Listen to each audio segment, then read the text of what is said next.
이 냄새나는 고물 좀 치워요. 손님들 보기 창피하게. 아들 한의원 개원식 날 저는 쓰레기 취급을 당했습니다.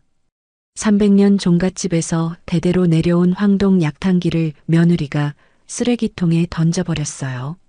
하객들 앞에서 촌스러운 시골 할머니라고 비웃음 당하고 탕비실에 갇혀 혼자 울어야 했습니다.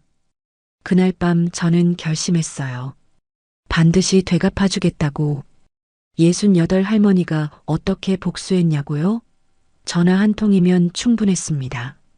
사연 시작 전 구독과 좋아요를 눌러주시고 어디서 듣고 계신지 댓글 남겨주시면 그곳에 행운이 가득하시기를 바라겠습니다. 안녕하세요. 저는 올해 68살 나영선입니다. 충청도 깊은 산골 300년 내력을 자랑하는 종갓집의 안주인으로 살아온 세월이 벌써 40해가 넘었습니다. 남편이 세상을 떠난 뒤로는 홀로 고택을 지키며 전통한지 공방을 운영해 왔죠. 새벽 5시면 어김없이 일어나 마당을 쓸고 사당에 인사를 올리고 공방으로 향하는 것이 저의 하루 일과였습니다. 당나무 껍질을 삶고 물에 불리고 두드려서 한 장 한 장 정성껏 한지를 떠내는 일, 손끝이 갈라지고 허리가 휘어도 불평 한 번 하지 않았어요. 종갓집 며느리로서 품격을 지키는 것, 그것이 저의 자존심이었으니까요. 그런 저에게 유일한 희망이 있다면 바로 아들 지훈이었습니다. 40살이 된 지훈이는 서울에서 한의학을 공부하고 대학병원에서 수련까지 마친 똑똑한 아이였어요. 어릴 적부터 책을 좋아하고 조용한 성격이었는데 그래서인지 세상 물정에는 조금 어두운 구석이 있었습니다. 저는 그런 아들이 걱정되면서도 한편으로는 대견했죠. 적어도 제 아들은 정직하고 성실하게 살아가고 있으니까요. 그런데 5년 전 지훈이가 결혼을 한다고 데려온 여자를 보는 순간 저는 가슴 한구석이 서늘해지는 것을 느꼈습니다. 장서희, 37살의 그 여자는 강남 토박이라고 자신을 소개했어요. 화려한 명품 가방을 들고 손톱에는 반짝이는 보석이 박혀 있었습니다.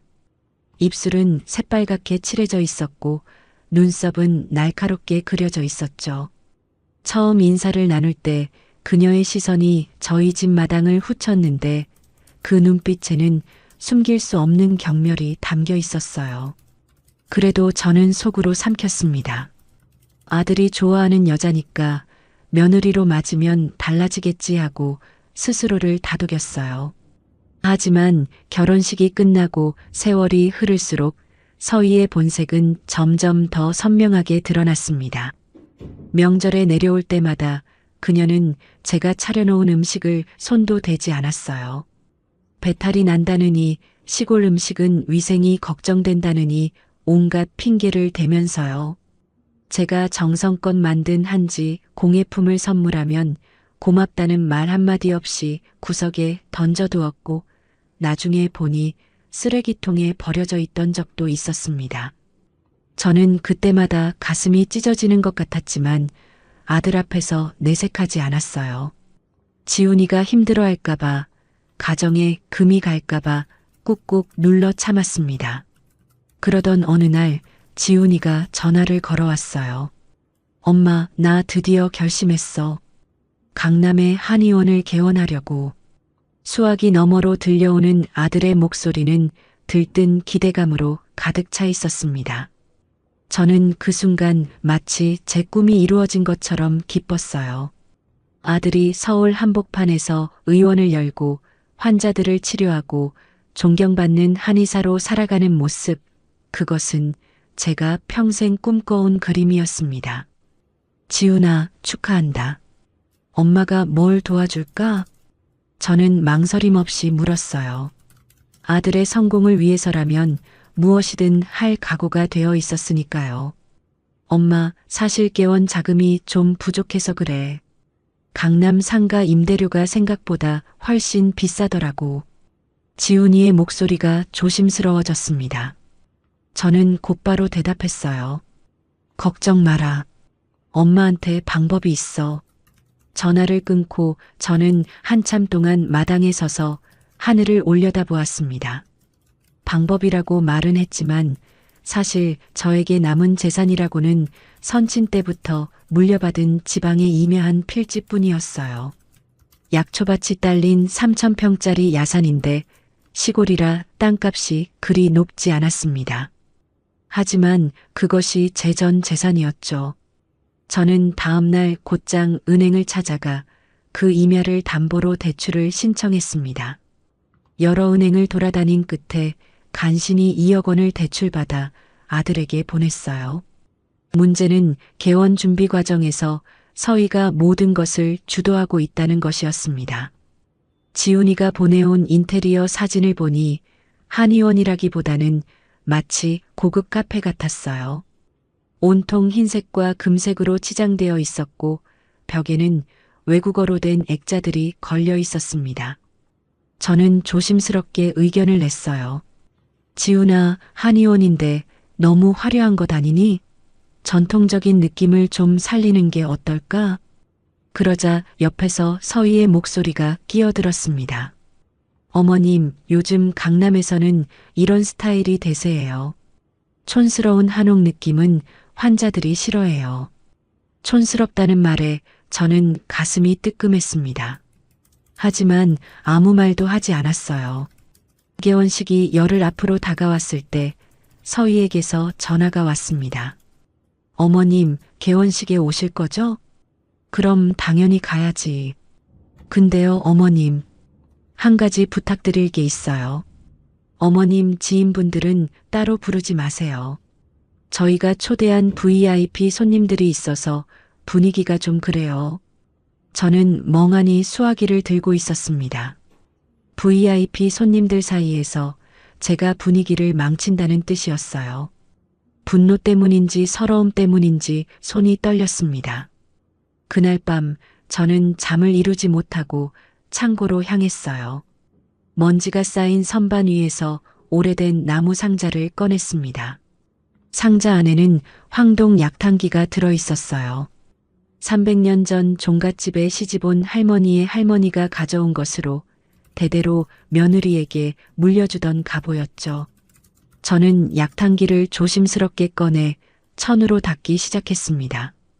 세월에 녹이 묻어 있었지만 닦으면 닦을수록 황금빛이 되살아났어요. 이것을 아들에게 주면 한의원의 격이 달라질 거라고 생각했습니다. 개원식 전날 밤 저는 다시 서희에게서 전화를 받았어요. 어머님, 내일 복장 좀 신경 써주세요. 너무 촌스러우시면 곤란해요. 저희 손님들이 놀라실 수도 있으니까. 저는 이를 악물고 장롱에서 가장 단정한 한복을 꺼냈습니다. 옥색 저고리에 남색 치마, 선친께서 마지막으로 지어주신 옷이었어요.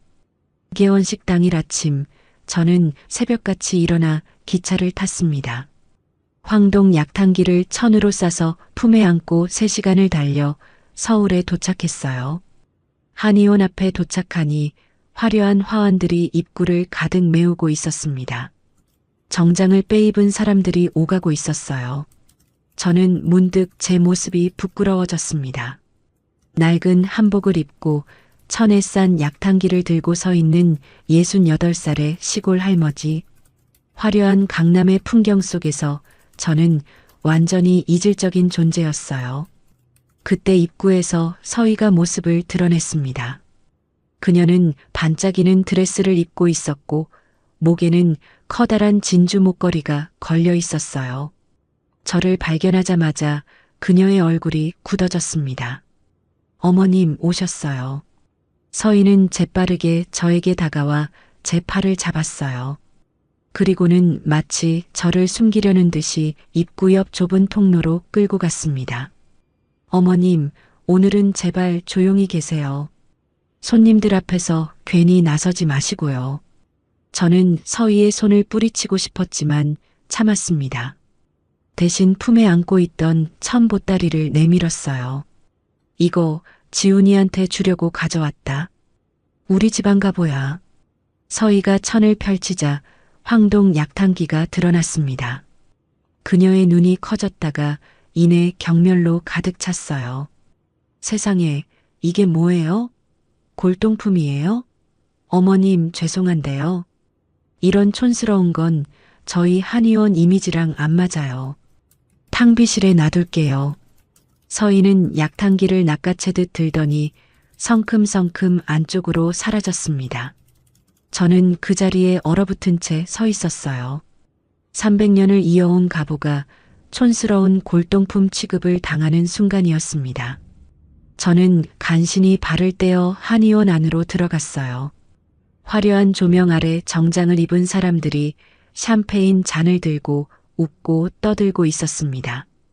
그들 사이에서 저는 완전히 투명 인간이었어요. 아무도 저에게 눈길조차 주지 않았습니다. 저는 구석에 서서 아들을 찾았어요. 지훈이는 한쪽에서 손님들과 악수를 나누고 있었습니다. 저는 조심스럽게 다가가 아들의 소매를 잡아당겼어요. 지훈아. 지훈이가 뒤를 돌아보았습니다. 저를 보자 그의 얼굴에 당혹감이 스쳤어요. 아, 엄마. 왔어? 그는 짧게 인사하고는 다시 손님들에게로 시선을 돌렸습니다. 저는 아들의 등을 바라보며 가슴이 철렁 내려앉았어요. 저는 비틀거리며 탕비실을 찾아갔습니다. 좁고 어두운 공간이었어요. 한쪽 구석에 쓰레기통이 있었고 그 옆에 제 황동 약탕기가 아무렇게나 놓여 있었습니다. 마치 버려진 고철처럼. 저는 약탕기 앞에 쭈그려 앉았어요. 눈물이 볼을 타고 흘러내렸습니다. 그때 탕비실 문 너머로 서희의 목소리가 들려왔어요. 그녀는 친구들과 함께 복도를 지나가고 있었습니다. 저 시골 할머니 진짜 민망하지 않아? 한복 입고 골동품 들고 오다니. 친구들의 낄낄거리는 웃음소리가 뒤따랐어요. 서희야, 너 시어머니 관리 좀 해야겠다. 저러다 너네 한의원 이미지 깎이겠어. 알아. 오늘만 참으면 돼. 저 양반 시골로 돌려보내고 다신 안 부를 거야. 저는 숨을 멈췄습니다. 온몸의 피가 거꾸로 솟는 것 같았어요. 분노가 심장을 짓누르고 굴욕감이 목을 조여왔습니다. 저는 떨리는 손으로 주머니에서 낡은 휴대폰을 꺼냈어요. 연락처를 뒤적이다가 오랫동안 잊고 있던 이름 하나를 발견했습니다. 차윤경. 30년 전 제가 비서로 일하던 시절의 상사였어요. 지금은 대형 그룹 KCI의 회장이 된 사람이죠. 그녀는 제가 회사를 위해 큰 희생을 했을 때 저에게 평생 잊지 않겠다고 약속했었습니다. 저는 그 번호를 눌렀어요.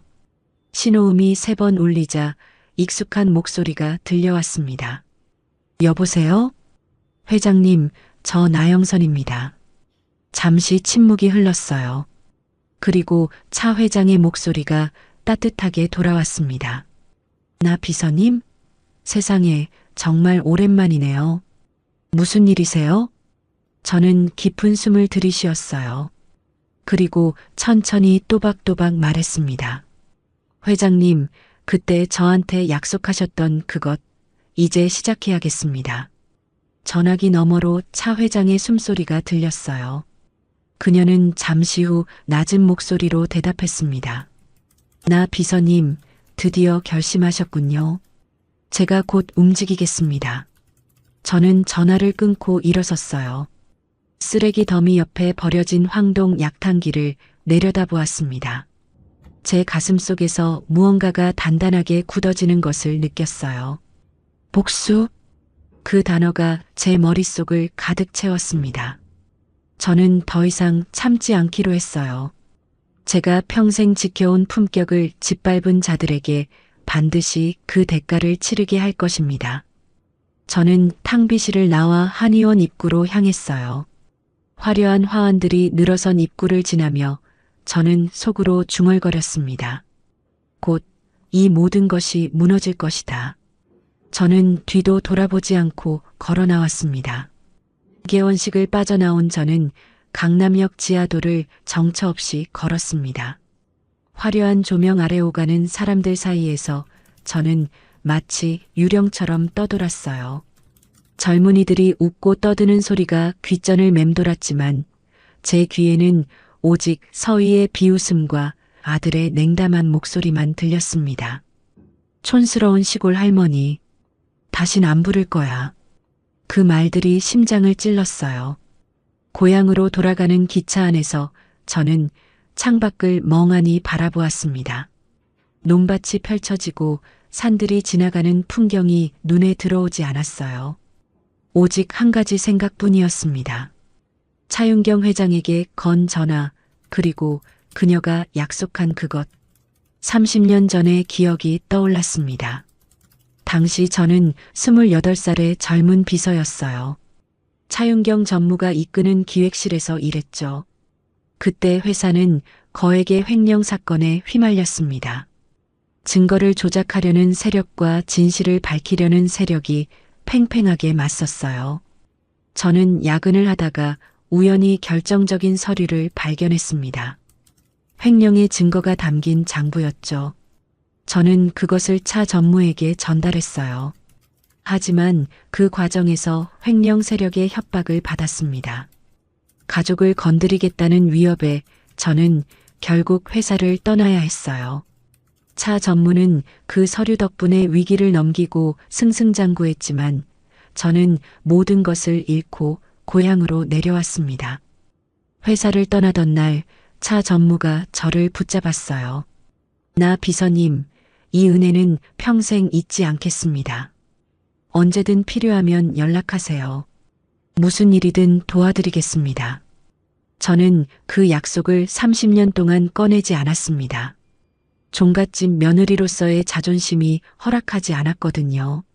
누군가에게 손 벌리는 것은 제 품격에 맞지 않았어요. 하지만 오늘 탕비실에서 들은 서희의 말이 저의 마지막 자존심마저 짓밟았습니다. 이제는 그 약속을 사용할 때가 되었어요. 집에 도착한 것은 밤 10시가 넘어서였습니다. 텅 빈 고택의 대청마루에 앉아 저는 한참을 멍하니 있었어요. 바람이 불어와 처마 끝의 풍경을 울렸습니다.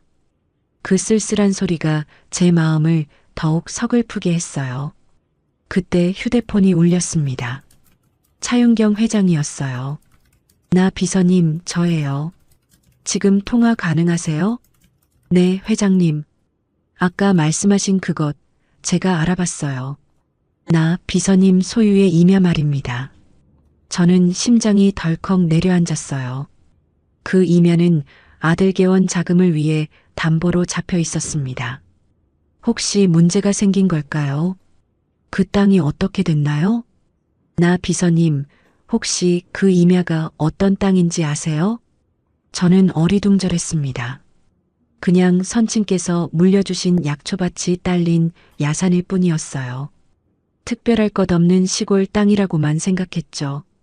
아버님께서 물려주신 땅인데요. 특별한 건 없는 걸로 알아요. 전화기 너머로 차 회장의 낮은 웃음소리가 들려왔습니다. 나 비서님, 그 땅이 지금 얼마짜리인지 아세요? 저희 KCI 그룹이 3년 전부터 극비리에 추진해온 힐링 리조트 사업의 핵심 부지입니다. 주변 땅은 다 매입했는데 딱 그 임야만 못 구했어요. 소유주가 누군지 몰라서 찾고 있었는데 그게 바로 나 비서님 땅이었네요. 저는 숨이 멎는 것 같았습니다. 선친께서 물려주신 그 야산이 그토록 중요한 땅이었다니. 아버님은 생전에 그 땅에 대해 한마디도 하지 않으셨어요. 그저 약초나 캐고 산나물이나 뜯는 곳이라고만 알고 있었습니다. 회장님, 그게 무슨 말씀이세요? 시세로 따지면 최소 50억은 됩니다. 하지만 저희한테는 그 이상의 가치가 있어요. 그 땅 없이는 리조트 진입로를 낼 수가 없거든요. 사업 자체가 불가능합니다. 50억? 저는 귀를 의심했습니다. 은행에서는 고작 2억 원의 담보 가치밖에 인정하지 않았던 그 땅이요. 시골 총구석의 야산이 50억이라니 꿈만 같았어요. 나 비서님, 제가 제안을 하나 드려도 될까요? 말씀하세요. 그 땅을 저희한테 파시고 그 대금으로 원하시는 일을 하세요. 제가 전폭적으로 지원하겠습니다. 30년 전 빚을 이제야 갚을 수 있게 되었네요. 저는 한참 동안 말을 잇지 못했어요. 머릿속이 복잡하게 돌아갔습니다. 그 땅을 팔면 은행 대출금 2억 원을 갚고도 48억이나 남습니다. 그 어마어마한 돈으로 무엇을 할 수 있을까요? 문득 서희의 얼굴이 떠올랐어요. 촌스럽다며 비웃던 그 얼굴. 시골 할머니라며 수군대던 목소리. 쓰레기통 옆에 내팽개쳐진 황동 약탕기. 제 가슴에서 무언가가 뜨겁게 끓어올랐습니다. 회장님, 한 가지 여쭤봐도 될까요? 네, 말씀하세요. 제 아들 한의원이 있는 강남 건물, 그 건물을 살 수 있을까요? 전화기 너머로 잠시 침묵이 흘렀습니다. 그리고 차 회장의 목소리가 돌아왔어요. 그 건물뿐 아니라 그 블록 전체를 사실 수도 있습니다. 나 비서님, 무슨 계획이신지 여쭤봐도 될까요? 저는 깊은 숨을 내쉬었어요. 복수입니다. 저를 쓰레기 취급한 사람들에게 제대로 된 대가를 치르게 하고 싶어요. 차 회장은 잠시 침묵했습니다. 저는 그녀가 저를 말릴까봐 조마조마했어요. 하지만 돌아온 것은 단호한 목소리였습니다. 알겠습니다. 제가 돕겠습니다. 내일 서울로 올라오세요. 제 법무팀과 함께 구체적인 계획을 세우시죠. 전화를 끊고 저는 어두운 마루에 한참을 앉아 있었습니다. 손이 떨렸어요. 두려움 때문이 아니었습니다. 태어나서 처음 느끼는 강렬한 기대감 때문이었어요. 평생을 참고 견디기만 했던 제가 이제 직접 나서서 행동을 하려는 것입니다. 다음 날 아침 저는 서울행 첫 차를 탔습니다. KCI 그룹 본사는 여의도의 50층짜리 빌딩에 있었어요. 로비에 들어서자 젊은 직원이 저를 맞았습니다. 나영선 선생님이시죠? 회장님께서 기다리고 계십니다. 엘리베이터를 타고 최고층에 올라가니 넓은 회장실이 나타났어요. 창밖으로 한강이 굽이쳐 흐르는 것이 보였습니다. 차윤경 회장은 60이 넘은 나이에도 날카로운 눈빛을 유지하고 있었어요. 그녀는 저를 보자마자 자리에서 일어나 두 손을 잡았습니다. 나 비서님, 30년 만이네요. 그동안 고생 많으셨습니다. 저는 차 회장의 손을 마주 잡으며 고개를 숙였어요. 회장님도 많이 달라지셨네요. 이렇게 큰 그룹을 이끄시다니. 다나 비서님 덕분이에요. 그때 그 서류가 없었으면 저는 진작에 끝났을 겁니다. 차 회장은 저를 소파로 안내했습니다. 테이블 위에는 두꺼운 서류 뭉치가 놓여 있었어요. 여기 저희 법무팀이 밤새 준비한 자료입니다. 나 비서님 소유 임야의 정확한 가치 평가서, 그리고 강남 한의원 건물의 등기부등본과 임대차 계약 현황이에요. 저는 서류를 한 장 한 장 넘겼습니다. 복잡한 법률 용어들이 가득했지만 핵심은 명확했어요. 제 임야를 매각하면 55억 원을 받을 수 있고 그 돈이면 아들 한의원이 있는 건물은 물론이고 주변 상가 제 채까지 살 수 있었습니다. 손가락이 미세하게 떨렸어요. 평생 2억 원도 만져본 적 없는 제가 수십억 원을 다루게 되다니. 차 회장이 제 곁에 앉으며 서류의 핵심을 짚어주었습니다. 여기 보시면 아드님 한의원 건물의 현재 소유주가 나와 있어요. 개인 건물주인데 사정이 있어서 급히 매각을 원하고 있습니다. 시세보다 좀 더 쳐주면 바로 넘길 거예요. 그리고 여기 아드님과 며느리분이 작성한 임대차 계약서입니다. 계약 갱신 요구권 행사 포기 조항에 서명하셨더군요. 무단으로 인테리어를 변경한 내역도 있고요. 저는 그 조항들을 읽었어요. 서희가 얼마나 경솔하게 계약서에 서명했는지 알 수 있었습니다. 회장님, 이게 정말 가능한 건가요? 물론이죠. 다만 한 가지 조건이 있어요. 이 일을 하시려면 시행사를 설립하셔야 합니다. 나 비서님이 대표이사가 되시는 거죠. 저희 법무팀이 모든 실무를 대행하지만 법적으로는 나 비서님의 회사가 되는 겁니다. 저는 놀라서 차 회장을 바라보았어요. 제가요? 저는 평생 한지 공방만 했는데요. 차 회장은 미소를 지었습니다. 나 비서님, 30년 전에 그 서류를 찾아낸 분이 누구세요? 수십 명의 임원들이 못 찾은 걸 나 비서님이 찾아냈잖아요. 사업수와는 타고나신 겁니다. 겸손은 이제 그만하셔도 돼요. 저는 한참을 망설였어요. 68배 나이에 시행사 대표라니. 하지만 서희의 비웃음이 다시 떠올랐습니다. 그래, 그 촌스러운 시골 할머니가 무엇을 할 수 있는지 보여주겠어요. 하겠습니다. 차 회장의 눈이 반짝였어요. 잘 결정하셨습니다. 회사 이름은 어떻게 하시겠어요? 저는 잠시 생각했습니다. 그리고 입을 열었어요. 청양개발로 하겠습니다. 청양은 맑은 향기라는 뜻이에요. 제가 평생 지켜온 품격을 담은 이름입니다. 그날 오후 저는 차 회장의 법무팀과 함께 임야 매각 계약서에 서명했습니다. 펜을 든 손이 미세하게 떨렸어요. 동시에 청양개발 주식회사의 설립 서류에도 도장을 찍었습니다. 대표이사 나영선. 서류에 찍힌 제 이름을 보며 저는 이상한 감정이 들었어요. 두렵기도 하고 설레기도 했습니다. 계약이 끝나고 차 회장이 말했어요. 나 비서님, 이제 진짜 시작입니다. 강남 건물 매입은 3개월 안에 마무리할 수 있어요.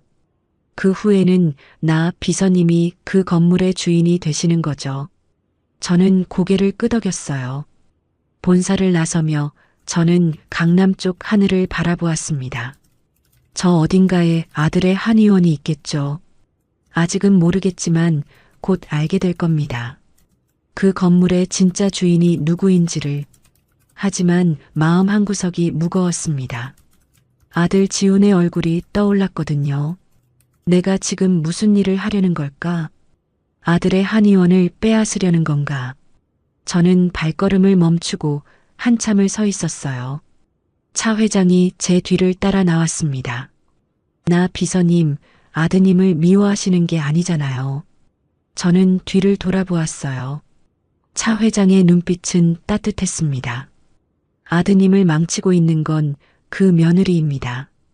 나 비서님이 하시려는 건 복수가 아니라 구원이에요. 아드님이 진짜 어떤 사람들과 함께 있는지 깨닫게 해주시는 거죠. 구원이라는 단어가 가슴에 와닿았어요. 그래요. 저는 아들을 미워하는 게 아닙니다. 아들을 잘못된 길로 이끄는 서희에게 그 대가를 치르게 하려는 것뿐이에요. 언젠가 지훈이도 이해하게 될 겁니다. 어머니가 왜 이런 선택을 했는지. 저는 주먹을 꽉 쥐었어요. 떨림은 멈추고 대신 단단한 결의가 온몸에 퍼졌습니다. 여의도 빌딩 숲 사이로 부는 바람이 제 한복 자락을 흔들었어요. 이제 시작입니다. 청양개발을 설립한 지 2개월이 지났습니다. 저는 그동안 여의도와 강남을 오가며 차 회장의 법무팀과 함께 건물 매입을 준비했어요. 낯선 서류들과 법률 용어들이 머리를 어지럽혔지만 포기하지 않았습니다. 밤마다 계약서를 읽고 또 읽었어요. 모르는 단어가 나오면 형광펜으로 표시해 두었다가 다음날 변호사에게 물었습니다. 종갓집 안주인으로 살며 익힌 꼼꼼함이 이런 곳에서 빛을 발할 줄은 몰랐어요. 변호사 박준혁은 40 초반의 젊은 사람이었습니다. 차 회장이 직접 붙여준 법무팀 에이스였죠. 처음에 그는 저를 의아한 눈으로 바라보았어요. 68배 시골 할머니가 수십억 원짜리 부동산 거래를 한다니 믿기지 않았을 거예요. 첫 미팅 때 그는 서류를 설명하면서 마치 어린아이에게 말하듯 쉬운 단어만 골라 썼습니다. 저는 속으로 웃었어요. 박 변호사님, 저 문맹 아닙니다. 원래 쓰던 말로 설명해 주세요. 그의 얼굴이 살짝 붉어졌습니다. 그 뒤로 박 변호사의 태도가 달라졌어요. 제가 계약서의 허점을 짚어내기 시작하자 그의 눈빛에서 놀라움이 묻어났습니다. 대표님, 여기 이 조항 보셨어요? 임차인이 무단으로 구조 변경을 했을 경우 계약 해지가 가능합니다. 저는 고개를 끄덕였어요. 맞습니다. 그리고 여기 갱신 요구권 포기 각서도요. 며느리가 직접 서명했더군요. 인테리어 하겠다고 조르니까 건물주가 조건으로 내걸었나 봐요. 박 변호사가 서류를 넘기며 설명을 이었습니다. 맞습니다. 당시 건물주가 고령이셔서 귀찮은 분쟁을 피하려고 이런 조항을 넣은 것 같아요. 며느리분이 제대로 읽어보지도 않고 서명한 거죠. 저는 서류를 덮으며 창밖을 바라보았습니다. 서희가 화려한 인테리어에만 눈이 팔려 계약서는 대충 훑어본 게 분명했어요. 그녀의 경솔함이 이제 부메랑이 되어 돌아오고 있었습니다. 대표님, 이 정도면 법적으로 완벽합니다. 건물 매입 후 6개월만 지나면 정당하게 퇴거 통보를 할 수 있어요. 저는 고개를 끄덕였어요. 2개월 전만 해도 저는 그저 시골의 한지 공방 주인이었습니다. 그런데 지금은 수십억 원을 움직이는 시행사 대표가 되어 강남 건물을 사들이고 있었죠.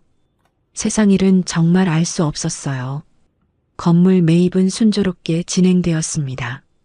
원래 건물주는 70대 후반의 노인이었는데 건강이 좋지 않아 급히 현금이 필요한 상황이었어요.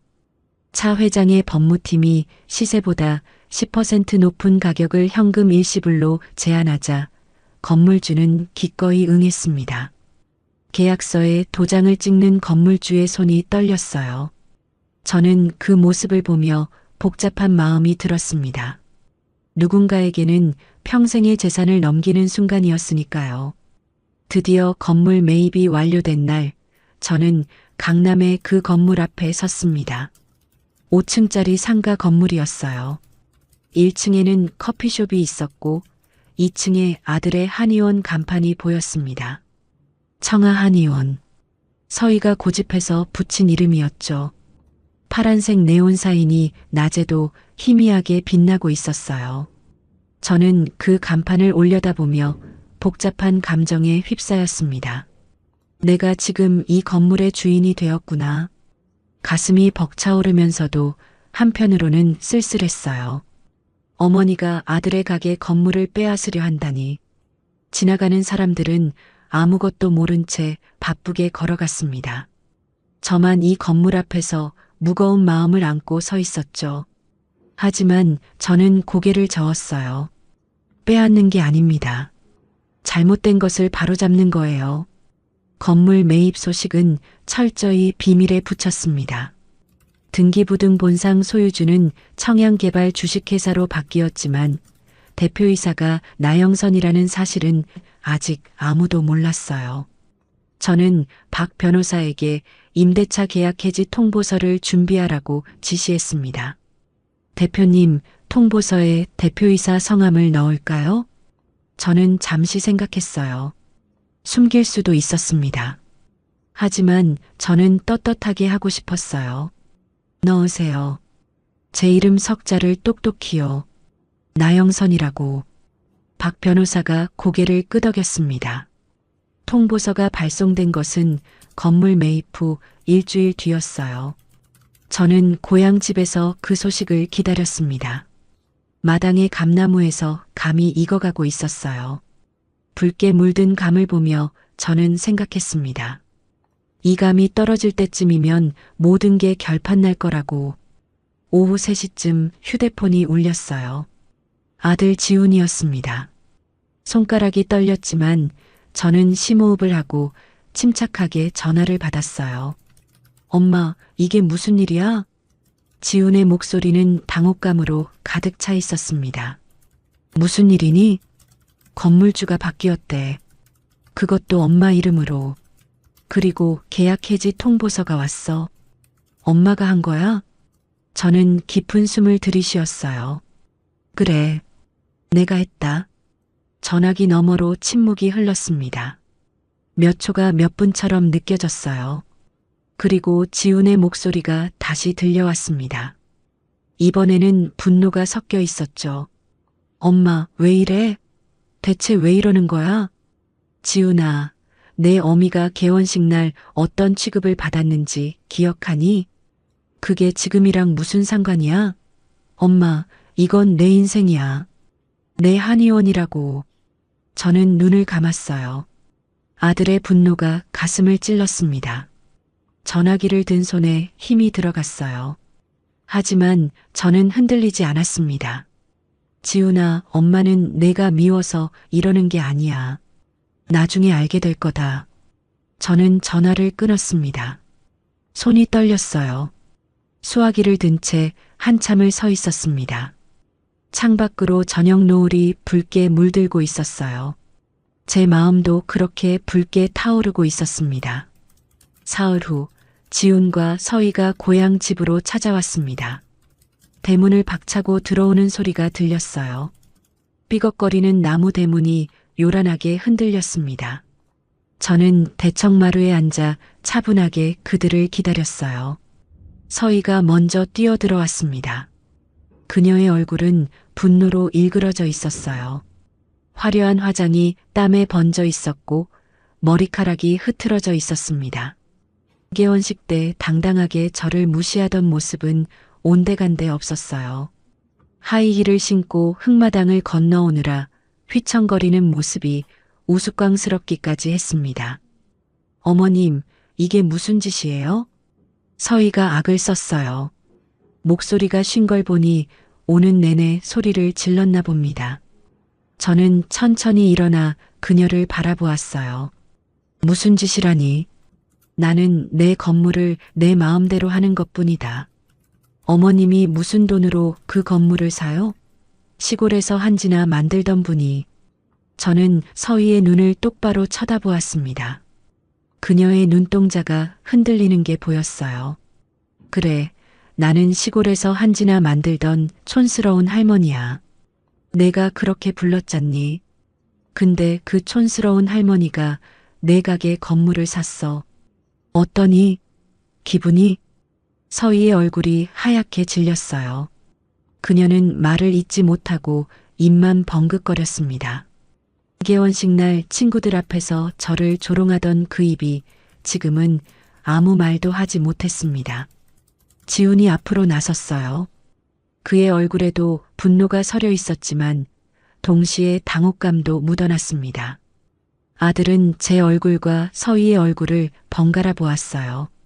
엄마, 제발 이러지 마. 서희가 잘못한 건 알아. 근데 이건 너무 심한 거 아니야? 저는 아들을 바라보았습니다. 예전에는 그 눈빛만 봐도 마음이 무너졌어요. 하지만 지금은 달랐습니다. 지훈아, 개원식 날 내 어미가 사람들 앞에서 쓰레기 취급당할 때 넌 뭐 했니? 내가 날 조금이라도 감쌌으면 오늘 이 일은 없었을 거야. 지훈의 얼굴이 굳었어요. 그는 아무 말도 하지 못했습니다. 고개를 떨구고 땅만 바라보았죠. 서희가 다시 앞으로 나섰어요. 눈에는 도끼가 서려 있었습니다. 이건 부당해요. 상가임대차보호법 위반이에요. 저희 변호사한테 말해서 고소할 거예요. 저는 품에서 서류 뭉치를 꺼냈습니다. 박 변호사가 준비해 준 것이었어요. 여기 내가 서명한 계약서야. 계약 갱신 요구권 포기 각서, 무단 인테리어 변경 동의서. 다 내 사인이 들어가 있어. 고소하고 싶으면 해봐. 법대로 하면 돼. 서희가 서류를 낚아채 읽기 시작했어요. 한 장 한 장 넘길 때마다 그녀의 얼굴이 창백해졌습니다. 자신이 무심코 서명한 조항들이 이제 자신의 목을 조르고 있다는 것을 깨달은 거예요. 이건 이건 속임수예요. 속임수가 아니야. 내가 제대로 읽지도 않고 서명한 거지. 그게 누구 탓이니? 서희는 서류를 바닥에 내팽개치고 울음을 터뜨렸어요. 무릎을 꿇고 흐느끼는 그녀의 어깨가 들썩였습니다. 저는 그 모습을 냉정하게 바라보았어요. 개원식 날 탕비실에서 친구들과 저를 비웃던 그 얼굴이 떠올랐습니다. 이제 그 얼굴이 눈물과 콧물로 범벅이 되어 있었어요. 지훈이 서희를 부축하며 말했습니다. 엄마, 우리 시간을 좀 줘. 다른 방법을 찾아볼게. 저는 고개를 끄덕였어요. 6개월 줄게. 법적으로도 그 정도는 기다려야 하니까. 그 안에 다른 곳을 알아봐. 지훈은 서희를 이끌고 대문을 나섰습니다. 서희는 뒤돌아보며 저를 노려보았어요. 그 눈빛에는 분노와 원망이 가득했습니다. 하지만 저는 눈 하나 깜짝하지 않았어요. 대문이 닫히고 차 소리가 멀어져 갔습니다. 저는 텅 빈 마당에 홀로 서 있었어요. 바람이 불어와 감나무 잎을 흔들었습니다. 붉은 감 하나가 툭 하고 땅에 떨어졌어요. 저는 하늘을 올려다보았습니다. 별들이 하나둘 떠오르고 있었어요. 가슴 한구석이 텅 빈 것 같으면서도 동시에 단단하게 채워지는 느낌이었습니다. 첫 번째 고비를 넘겼습니다. 하지만 이건 시작에 불과했어요. 진짜 싸움은 이제부터입니다. 저는 마당에 떨어진 감을 주워들었습니다. 잘 익은 홍시였어요. 선친께서 심으신 나무에서 열린 감이었죠. 저는 그 감을 보며 생각했어요. 아버님, 제가 잘하고 있는 거죠? 아들한테 이렇게까지 해야 하는 걸까요? 대답은 없었습니다. 하지만 저는 이미 답을 알고 있었어요. 지훈이를 진정으로 구하려면 지금 이 길을 가야 합니다. 서희의 곁에서 점점 나약해지는 아들을 두고 볼 수는 없었어요. 저는 감을 한 입 베어 물었습니다. 달콤하면서도 씁쓸한 맛이 입안에 퍼졌어요. 마치 제 마음 같았습니다. 밤이 깊어갔습니다. 저는 대청마루에 앉아 어두운 마당을 바라보았어요. 귀뚜라미 소리가 들려왔습니다. 고요한 밤이었지만 제 가슴속은 폭풍이 휘몰아치고 있었어요. 6개월. 그 시간 동안 무슨 일이 벌어질지 아무도 몰랐습니다. 하지만 한 가지는 확실했어요. 저는 절대 물러서지 않을 겁니다. 제가 평생 지켜온 품격을 짓밟은 자들에게 반드시 그 대가를 치르게 할 거예요. 지훈과 서희가 고향 집을 다녀간 뒤로 한 달이 지났습니다. 저는 그동안 서울과 고향을 오가며 청양 개발의 업무를 처리했어요. 낯선 일이었지만 점점 익숙해져 갔습니다. 차 회장의 법무팀은 강남 건물 주변의 상가 2채를 추가로 매입했어요. 제 계획은 단순히 아들의 한의원을 내보내는 것이 아니었습니다. 그 블록 전체를 재개발해서 새 건물을 짓는 것이었죠. 청양개발이라는 이름에 걸맞은 품격 있는 건물을 세우고 싶었어요. 박 변호사와 매주 화상회의를 하며 진행 상황을 점검했습니다.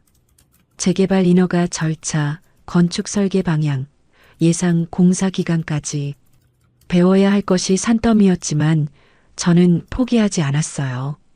밤마다 관련 서적을 읽고 메모를 했습니다. 68배 새로운 공부를 시작하다니 스스로도 신기했어요. 그런데 예상치 못한 장애물이 나타났습니다. 어느 날 오후 박 변호사에게서 급한 전화가 왔어요. 평소와 다르게 그의 목소리가 긴장되어 있었습니다. 대표님, 문제가 생겼습니다. 며느리분이 언론에 제보를 했어요. 저는 심장이 철렁 내려앉았습니다. 손에 들고 있던 찻잔이 흔들렸어요. 언론이요? 무슨 제보를요? 시어머니가 며느리를 괴롭히기 위해 건물을 매입했다는 내용입니다. 건물주의 횡포, 노인 세대의 갑질이라는 제목으로 기사가 나갈 예정이래요. 한 인터넷 매체에서 취재 중입니다. 저는 전화기를 든 채 한참을 말을 잇지 못했어요. 서희가 이런 방법을 쓸 줄은 몰랐습니다. 법적으로 막히니까 여론전을 펼치려는 거였죠. 교활한 수법이었어요. 기사가 나가면 어떻게 되는 건가요? 아직 단정 짓기는 어렵지만 여론이 나빠지면 사업 진행에 차질이 생길 수 있습니다. 재개발 인허가 과정에서 민원이 들어올 수도 있고요. 무엇보다 대표님의 명예가 실추될 수 있어요. 저는 깊은 한숨을 내쉬었습니다. 서희가 만만한 상대가 아니라는 걸 다시 한번 깨달았어요. 그녀는 인터넷 방송을 하던 사람이었습니다. 카메라 앞에서 눈물을 흘리고 동정을 끄는 방법을 잘 알고 있었죠. 박 변호사님, 어떻게 해야 할까요? 일단 기사가 나가기 전에 해당 언론사에 연락해 보겠습니다. 사실관계를 바로잡을 수 있는 자료도 준비하고요. 하지만 대표님께서도 대비를 하셔야 해요. 혹시 며느리분의 과거 행적 중에 문제가 될 만한 게 있을까요? 저는 잠시 생각했습니다. 서희의 사치와 허영심은 알고 있었지만 구체적인 증거가 있는 건 아니었어요. 그런데 문득 개원식 날 서희의 친구들이 했던 말이 떠올랐습니다. 그들은 서희의 명품 가방과 보석을 부러워하며 수군대고 있었죠. 박 변호사님, 며느리의 재정 상태를 조사해 볼 수 있을까요? 개원식 때 보니까 엄청난 명품들을 걸치고 있었거든요. 아들 수입으로는 도저히 감당이 안 될 것 같았어요. 알겠습니다. 신용조회와 금융거래 내역을 확인해 보겠습니다. 합법적인 범위 내에서요. 전화를 끊고 저는 불안한 마음으로 며칠을 보냈어요. 기사가 언제 나갈지 몰라 하루하루가 조마조마했습니다. 아침마다 인터넷 뉴스를 확인했어요. 검색창에 제 이름을 쳐보기도 했죠. 손가락이 떨려서 오타가 났습니다. 다행히 아직 기사는 나오지 않았어요. 밤이면 잠을 이루지 못했습니다. 제가 평생 지켜온 품격이 한순간에 무너질 수도 있다는 생각에 가슴이 답답했어요. 300년 종갓집의 안주인이 갑질하는 나쁜 노인네로 낙인 찍힌다면 선친께서 얼마나 한탄하실까요? 사흘 후 박 변호사에게서 다시 연락이 왔어요. 저는 떨리는 손으로 전화를 받았습니다. 대표님, 좋은 소식과 나쁜 소식이 있습니다. 좋은 소식부터 말씀해 주세요. 며느리분의 재정 상태를 조사했는데 심각한 문제가 발견됐습니다. 신용카드 빚이 3억 원이 넘어요. 그것도 대부분 아드님 명의로 된 카드들입니다. 명품 구매, 해외여행, 고급 식당, 전부 아드님 카드로 결제했더군요. 저는 놀라서 숨을 멈췄어요. 3억 원이라니. 지훈이가 그 사실을 알고 있는 걸까요? 아니면 서희가 몰래 쓴 걸까요? 그리고 더 심각한 건 며느리분이 아드님 몰래 한의원 운영자금에서 돈을 빼돌린 정황이 있습니다. 한의원 장부와 실제 매출이 맞지 않아요. 횡령까지는 아니더라도 업무상 배임에 해당할 수 있습니다. 저는 가슴이 답답해졌습니다. 서희가 그 정도일 줄은 몰랐어요. 화려한 겉모습 뒤에 그렇게 많은 빚이 숨어 있었다니. 아들이 얼마나 힘들었을까 하는 생각에 눈시울이 뜨거워졌습니다. 나쁜 소식은 뭔가요? 기사가 내일 나갑니다. 언론사를 설득하려 했는데 실패했어요. 며느리분이 직접 인터뷰까지 했다고 합니다. 눈물을 흘리며 피해자 역할을 완벽하게 연기했대요. 저는 전화기를 내려놓고 한참을 앉아 있었어요. 내일이면 제 이름이 온 세상에 퍼지겠죠. 며느리를 괴롭히는 나쁜 시어머니로요. 창밖을 바라보니 노을이 붉게 물들고 있었습니다. 마치 제 마음처럼 타오르는 것 같았어요. 하지만 저는 포기하지 않았습니다. 저에게는 아직 카드가 남아 있었어요. 박 변호사님, 며느리의 재정 문제를 역으로 언론에 제보할 수 있을까요? 가능합니다. 하지만 그렇게 되면 완전한 진흙탕 싸움이 됩니다. 양쪽 다 상처를 입을 거예요. 대표님의 품격에도 흠이 갈 수 있고요. 저는 잠시 망설였어요. 진흙탕 싸움. 그건 제가 원하는 게 아니었습니다. 하지만 가만히 당하고만 있을 수도 없었죠. 일단 준비만 해두세요. 상황을 보고 결정하겠습니다. 다음 날 아침 8시 기사가 떴습니다. 건물주의 횡포, 시어머니가 며느리 쫓아내려 수십억 들여 건물 매입. 기사에는 서희의 인터뷰가 길게 실려 있었어요. 눈물을 글썽이며 억울함을 호소하는 사진도 함께였죠. 기사는 저를 탐욕스러운 시어머니로, 서희를 불쌍한 피해자로 그리고 있었습니다. 제가 아들에게 보낸 2억 원에 대해서는 한마디도 없었어요. 저는 기사를 읽으며 손이 떨렸습니다. 분노 때문이 아니었어요. 서러움 때문이었습니다. 제가 왜 이런 취급을 받아야 하는 건지. 개원식 날 쓰레기 취급을 당한 건 저였는데 지금은 제가 가해자가 되어 있었어요. 그런데 예상치 못한 일이 벌어졌습니다. 기사가 올라간 지 2시간도 안 돼서 댓글창이 뒤집어졌어요. 처음에는 저를 비난하는 댓글들이 많았습니다. 못된 시어머니다, 갑질이다, 노인들이 문제다. 그런 글들이 쏟아졌죠. 저는 화면을 보기가 힘들어 노트북을 덮으려 했어요. 그런데 시간이 지나면서 분위기가 바뀌기 시작했습니다. 누군가가 서희의 과거 인터넷 방송 영상을 찾아서 올렸어요. 그 영상에서 서희는 시어머니를 촌스러운 시골 할머니라고 조롱하고 있었습니다. 개원식 전에 친구들과 찍은 영상이었는데 거기서 서희는 시어머니한테 받은 돈으로 강남 진출한다며 자랑을 늘어놓고 있었어요. 심지어 시어머니 흉내까지 내며 낄낄거렸죠. 댓글창의 여론이 순식간에 뒤집어졌습니다. 진짜 피해자는 시어머니 아님? 며느리가 시어머니 돈 받아서 개원해놓고 저렇게 무시했네. 가스라이팅 당한 건 시어머니인 듯. 저거 완전 악마 아니야? 저는 그 댓글들을 읽으며 눈물이 났어요. 누군지도 모르는 사람들이 제 편을 들어주고 있었습니다. 세상이 아직 완전히 불공평한 건 아니었어요. 박 변호사에게서 전화가 왔습니다. 대표님 보셨죠? 여론이 완전히 뒤집어졌습니다. 며느리분의 과거 영상이 퍼지면서 오히려 역풍을 맞고 있어요. 원래 기사 쓴 기자도 당혹스러워하고 있대요. 누가 그 영상을 올린 건가요? 모르겠습니다. 익명의 계정이에요. 아마 며느리분을 안 좋게 생각하는 누군가가 있었나 봅니다. 혹시 개원식 때 있던 분 중에 대표님 편인 분이 계셨을까요? 저는 생각해 보았지만 떠오르는 사람이 없었어요.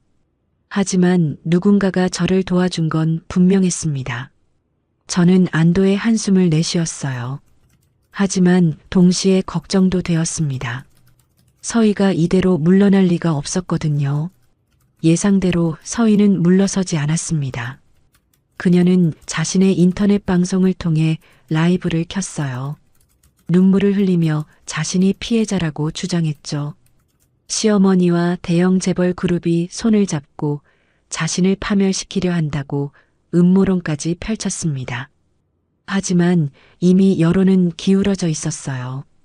서희의 방송에는 비난 댓글이 폭포처럼 쏟아졌습니다.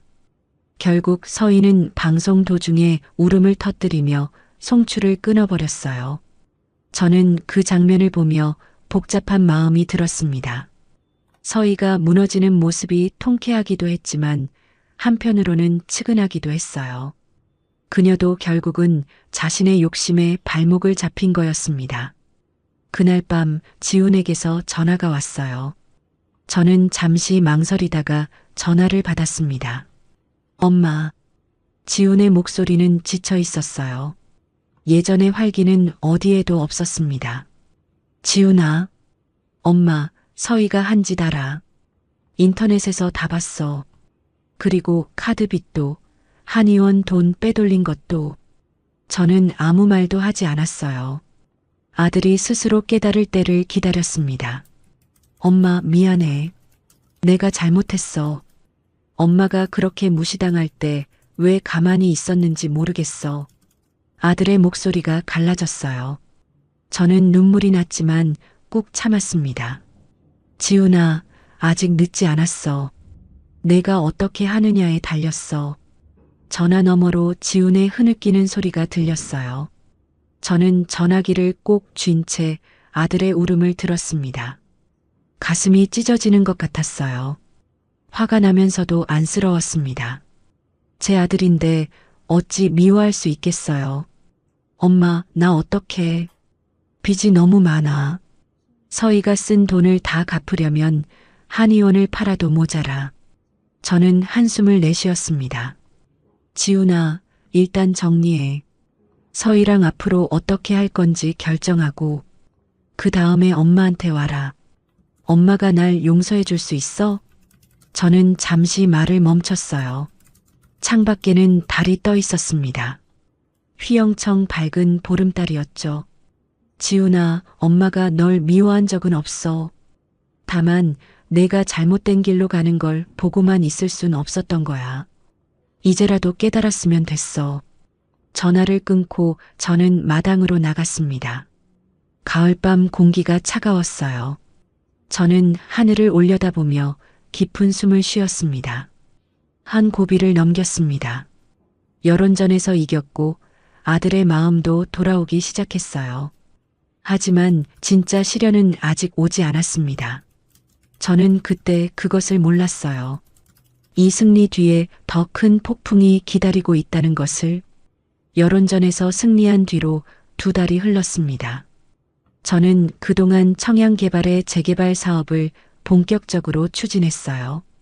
강남 블록의 건물 3채를 모두 매입했고 구청의 재개발 인허가 신청을 넣었습니다. 차 회장이 소개해준 유명 건축사무소에서 설계도를 그려왔어요. 지하 2층, 지상 10층짜리 복합상가 건물이었죠. 외관은 전통과 현대가 어우러진 세련된 디자인이었습니다. 설계도를 펼쳐보며 저는 가슴이 벅차올랐어요. 1층에는 제가 꿈꿔온 전통 찻집과 한지, 공방이 들어갈 예정이었습니다. 입구에는 황동 약탕기를 전시할 공간도 따로 마련했어요. 서희가 쓰레기 취급했던 그 가보를 가장 눈에 띄는 곳에 놓을 생각이었죠. 시골에서 한지나 만들던 촌스러운 할머니가 이제 강남 한복판에 건물을 세우려 하고 있었습니다. 서희가 이 설계도를 보면 어떤 표정을 지을까요? 상상만 해도 통쾌했어요. 하지만 기쁨도 잠시, 예상치 못한 소식이 들려왔습니다. 어느 날 오후 차 회장에게서 직접 전화가 왔어요. 평소에는 비서를 통해 연락을 주셨는데 직접 전화를 하시다니 무슨 일인가 싶어 긴장되었습니다. 나 비서님, 좋은 소식이 있어요. 무슨 소식인데요, 회장님? 나 비서님 소유였던 임야 있잖아요. 거기 힐링 리조트 공사가 드디어 시작됐어요. 착공 준비만 2년이 걸렸는데 드디어 삽을 뜨게 됐습니다.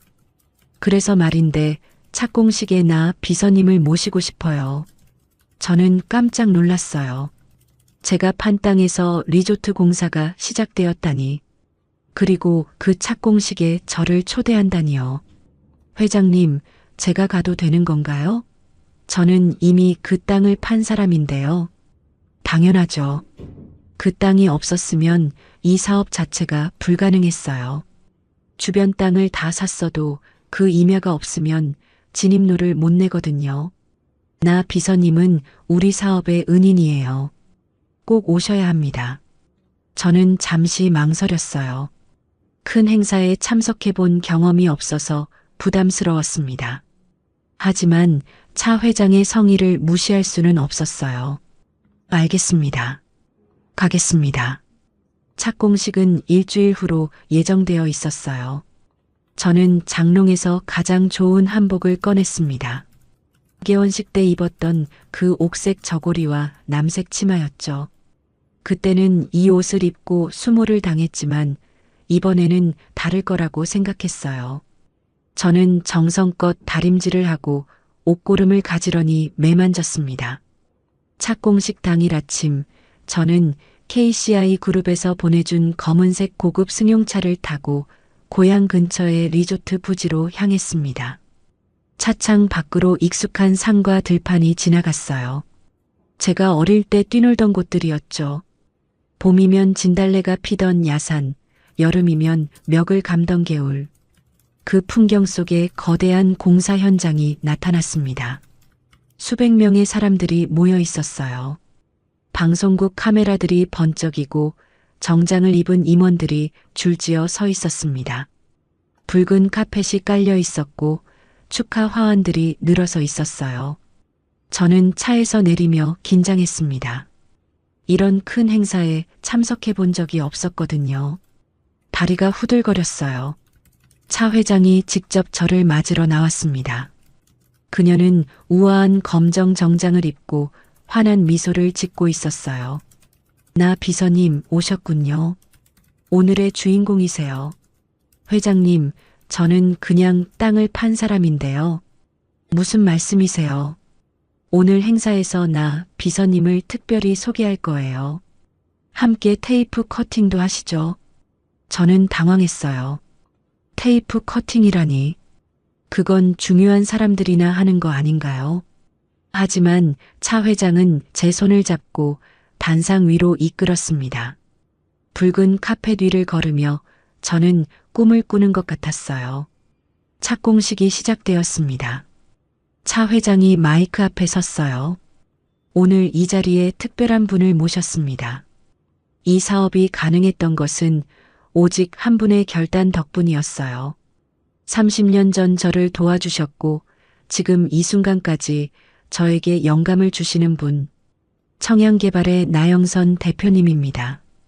박수 소리가 우레처럼 터져 나왔어요. 카메라 플래시가 눈이 부시게 번쩍였습니다. 저는 얼떨떨한 기분으로 단상에 서 있었어요. 수백 명의 시선이 저에게 쏠려 있었습니다. 가슴이 두근거렸어요. 저는 마이크 앞에 섰습니다. 손이 떨렸지만 깊은 숨을 쉬고 입을 열었어요. 저는 그저 시골에서 한지 공방을 하던 사람입니다. 이 땅은 선친께서 물려주신 것이고요. 약초나 캐고 산나물이나 뜯던 곳이었어요. 이렇게 큰 사업의 일부가 될 줄은 꿈에도 몰랐습니다. 차 회장님의 은혜에 감사드립니다. 다시 박수가 터졌어요. 저는 눈시울이 뜨거워지는 것을 느꼈습니다. 개원식 날 탕비실에서 쓰레기 취급을 당하던 제가 지금은 수백 명 앞에서 박수를 받고 있었어요.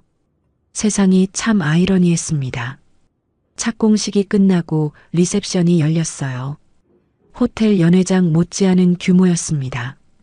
고급 음식들이 차려진 뷔페 앞에서 사람들이 담소를 나누고 있었어요. 저는 구석에 서서 그 광경을 바라보았습니다. 여전히 이런 자리가 어색했거든요. 그때 한 남자가 다가왔습니다. 50대 중반쯤 되어 보이는 신사였어요. 단정한 회색 양복을 입고 있었죠. 그는 공손하게 인사를 했습니다. 나영선 대표님이시죠? 저는 건설업계에서 일하는 사람입니다. 대표님의 사업 이야기를 들었어요. 정말 대단하시더군요. 별 말씀을요. 저는 아직 배우는 중입니다. 겸손하시네요. 사실 강남 재개발 사업 말씀인데요. 혹시 투자자를 더 모집하실 계획이 있으신가요? 저희 회사에서 관심이 있습니다. 저는 놀랐어요. 제 사업에 투자하고 싶다는 사람이 나타나다니.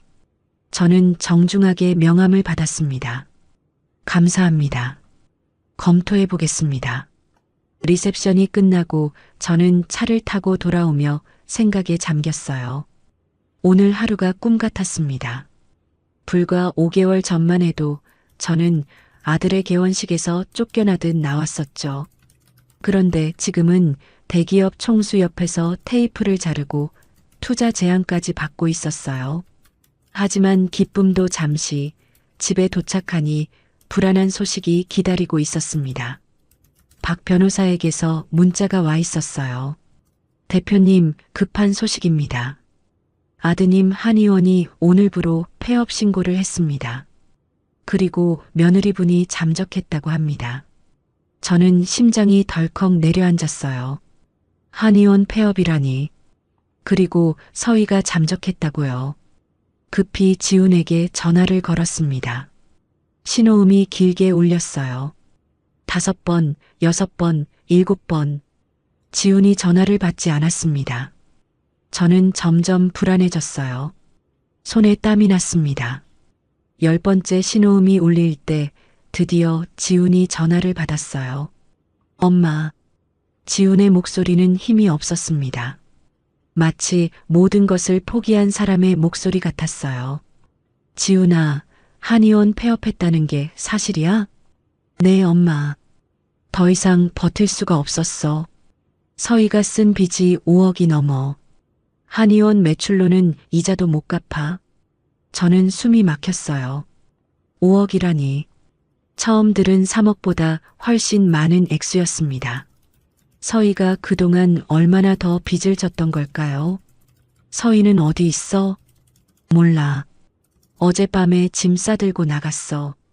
연락도 안 돼. 휴대폰도 꺼져 있어. 저는 한동안 말을 잇지 못했어요. 서희가 도망친 거였습니다. 빚더미를 남기고 잠적해버린 거죠. 예상은 했지만 막상 현실이 되니 충격이었어요. 지훈아, 넌 지금 어디야? 한의원에. 짐 정리하고 있어. 남은 물건들 빼야 해서. 거기 있어. 엄마가 갈게. 저는 서둘러 서울행 막차를 탔습니다. 기차 안에서 저는 어두운 창밖을 바라보며 생각했어요. 오늘 낮에는 착공식에서 박수를 받았는데 저녁에는 이런 소식을 듣고 있다니. 하루 사이에 천국과 지옥을 오간 것 같았습니다. 기차가 덜컹거릴 때마다 제 마음도 함께 흔들렸어요. 강남에 도착한 것은 밤 9시가 넘어서였습니다. 한의원 앞에 도착하니 불이 꺼져 있었어요. 간판에 네온 사인도 꺼진 채 쓸쓸하게 서 있었습니다. 저는 문을 두드렸어요. 지훈이 문을 열었습니다. 아들의 얼굴은 수척해져 있었어요. 눈 밑에 다크서클이 짙게 내려앉아 있었고 며칠은 면도를 하지 않은 것 같았습니다. 30살은 더 늙어 보였어요. 엄마. 지훈이 저를 보자마자 무너져 내렸습니다. 저는 아들을 안아주었어요. 지훈은 제 품에서 어린아이처럼 울었습니다. 어깨가 들썩이고 콧물이 흘러내렸어요. 엄마, 미안해. 다 내 잘못이야. 서희 말만 듣고 엄마를 무시했어. 그런데 서희는 나를 버리고 갔어. 빚만 남기고. 저는 아들의 등을 쓸어주며 말했어요. 지훈아, 울지 마. 이제 엄마가 왔잖아. 저는 텅 빈 한의원 안을 둘러보았습니다. 화려했던 인테리어는 그대로였지만 의료 장비들은 이미 철거된 상태였어요. 서희가 그토록 자랑하던 금색 장식들이 쓸쓸하게 벽에 붙어 있었습니다. 빈 진료실이 을씨년스러웠어요. 저는 그 광경을 보며 복잡한 감정이 들었습니다. 제가 원했던 것은 이게 아니었어요. 복수는 했지만 아들이 이렇게 무너지는 것을 원한 건 아니었습니다. 하지만 후회는 없었어요. 이 과정을 거쳐야 아들이 진짜 깨달을 수 있으니까요. 저는 지훈의 손을 잡았습니다. 지훈아, 이제부터 다시 시작하는 거야. 엄마가 도와줄게. 지훈이 고개를 들어 저를 바라보았어요. 그 눈에는 눈물과 함께 희미한 희망이 어려 있었습니다. 엄마, 난 자격이 없어.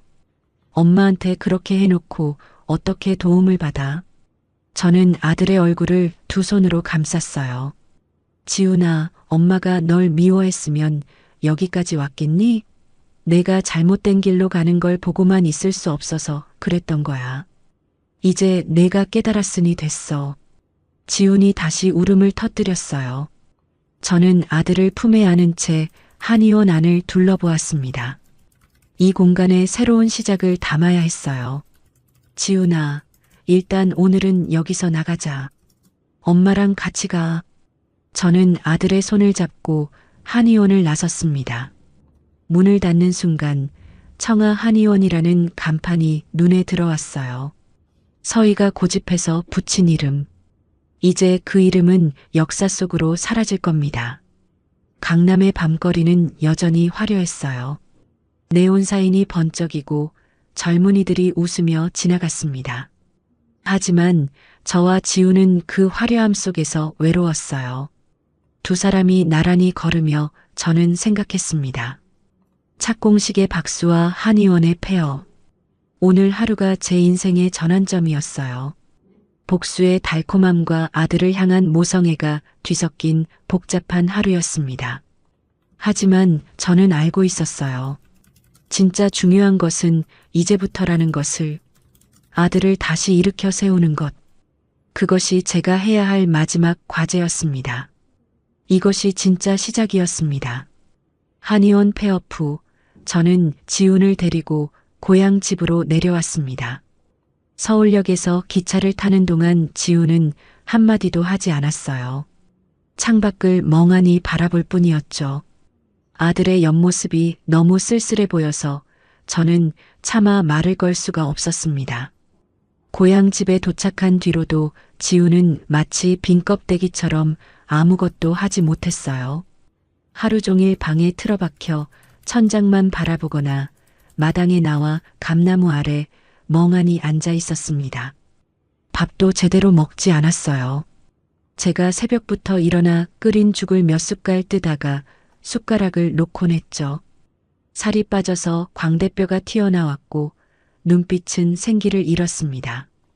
저는 그런 아들을 보며 가슴이 찢어지는 것 같았어요.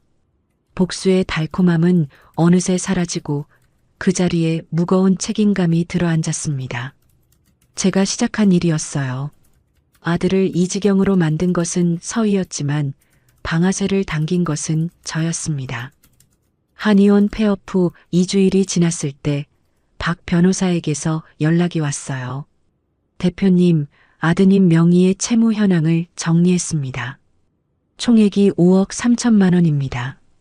저는 숫자를 듣고도 실감이 나지 않았어요. 5억이 넘는 빚이라니. 전화기를 든 손이 떨렸습니다. 그 중에서 며느리분이 직접 사용한 금액이 4억 7천만 원 정도입니다. 명품 구매, 해외여행, 성형시술, 고급 식당 등이에요. 나머지는 한의원 운영 적자입니다. 며느리분이 운영비를 빼돌리면서 적자가 눈덩이처럼 불어났더군요. 저는 한숨을 내쉬었습니다. 서희가 얼마나 교묘하게 돈을 빼돌렸는지 알 수 있었어요. 장부를 이중으로 관리하고 가짜 영수증을 만들고 계획적인 범행이었죠. 서희는 아직도 연락이 안 되나요? 네, 완전히 잠적했습니다. 휴대폰도 해지했고 알려진 주소지에도 없어요. 친정 부모님 댁에도 연락해봤는데 연락 두절이라고 하더군요. 수사를 의뢰하면 찾을 수 있겠지만 시간이 꽤 걸릴 겁니다. 저는 전화를 끊고 지훈이 있는 방으로 갔어요. 아들은 창밖을 바라보며 앉아 있었습니다. 등이 굽어 있었고 어깨가 축 처져 있었어요. 40살 남자의 등이라기보다 이른 노인의 등 같았습니다. 저는 조용히 옆에 앉았어요. 지훈아, 빚이 5억이 넘는데. 지훈이 고개를 떨구었습니다. 말없이 한참을 앉아 있더니 힘없는 목소리로 말했어요. 알아, 엄마. 다 내 책임이야. 서희가 뭘 하는지 관심도 안 가졌으니까. 장부도 안 봤어. 서희가 다 알아서 한다니까 믿었지. 너 혼자 감당할 수 있는 금액이 아니야. 지훈이 저를 바라보았어요. 그 눈에는 깊은 절망이 서려 있었습니다.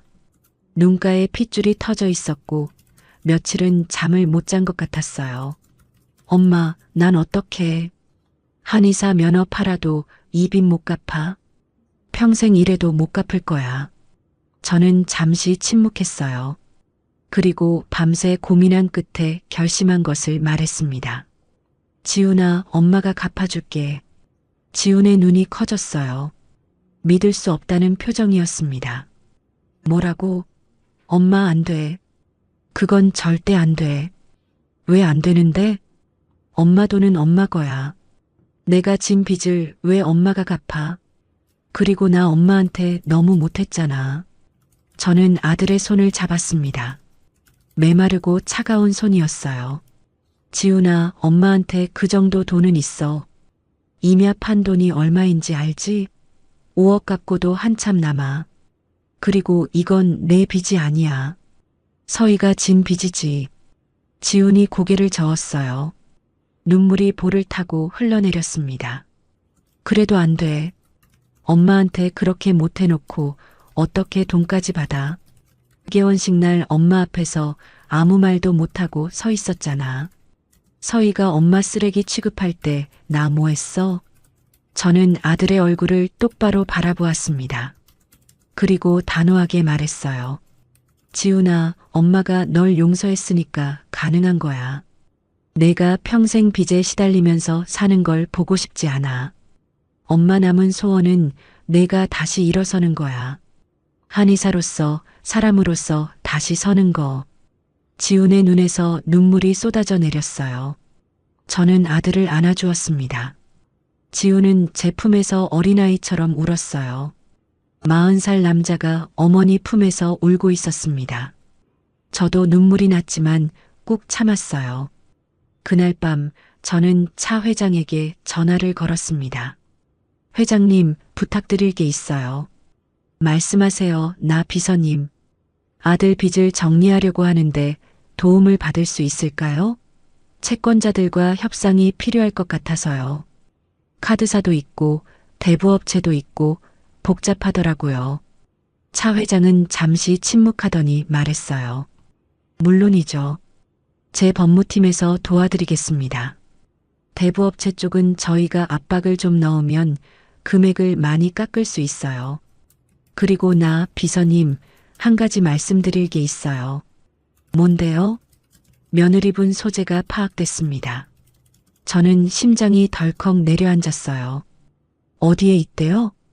지방의 한 소도시에 있는 유흥업소에서 일하고 있다고 합니다. 저희 사이버팀이 며느리분의 옛 친구 계정을 추적해서 알아냈어요. 개원식 때 왔던 그 친구 중 하나가 며느리분이랑 연락을 하고 있더군요. 저는 복잡한 감정이 들었습니다. 서희가 유흥업소에서 일하고 있다니. 그토록 화려하게 살려던 여자가 그런 곳까지 떨어졌다니요. 강남의 명품 가방을 들고 저를 무시하던 그 여자가. 회장님, 그 정보 저한테 주실 수 있나요? 물론이죠. 그런데 나 비서님, 어쩌실 생각이세요? 저는 잠시 생각했어요. 서희를 찾아가서 뭘 하려는 걸까? 복수는 이미 끝났습니다. 서희는 스스로 무너졌어요. 그녀를 더 몰아붙일 필요가 있을까요? 아직 모르겠어요. 일단 정보만 받아두겠습니다. 전화를 끊고 저는 마당으로 나갔습니다. 밤하늘에 별이 총총히 떠 있었어요. 찬바람이 볼을 스쳤습니다. 저는 깊은 숨을 쉬며 생각에 잠겼어요. 서희를 찾아가야 할까요? 찾아가서 뭘 해야 할까요? 그녀에게 사과를 받고 싶은 걸까요? 아니면 그녀가 얼마나 비참해졌는지 확인하고 싶은 걸까요? 저는 스스로에게 물었습니다. 내가 진정 원하는 게 뭐지? 며칠 후 박 변호사가 채권자들과의 협상 결과를 가져왔습니다. 원금의 70%인 3억 7천만 원에 일시불로 정리하기로 합의했다고 했어요. 대부업체 쪽은 원금의 절반만 받기로 했고요. 저는 그 자리에서 수표를 끊었습니다. 지훈의 빚이 청산되는 순간이었습니다. 대표님, 이제 아드님은 법적으로 깨끗합니다. 신용도 회복될 거예요. 6개월 정도 지나면 정상으로 돌아옵니다. 저는 안도의 한숨을 내쉬었어요. 하지만 마음이 완전히 편하지는 않았습니다. 서희의 얼굴이 자꾸 떠올랐거든요. 그날 저녁 저는 지훈에게 서희의 소재를 알려주었습니다. 지훈의 얼굴이 굳어졌어요. 엄마, 서희가 거기서 일하고 있다고? 그래. 유흥업소래. 지훈이 한참을 침묵했습니다. 창밖을 바라보다가 천천히 입을 열었어요. 엄마, 나 서희 만나러 가봐도 돼? 저는 놀랐습니다. 왜? 그 여자가 널 어떻게 했는데? 알아. 근데 그래도 한때는 내 아내였잖아. 5년을 같이 살았어.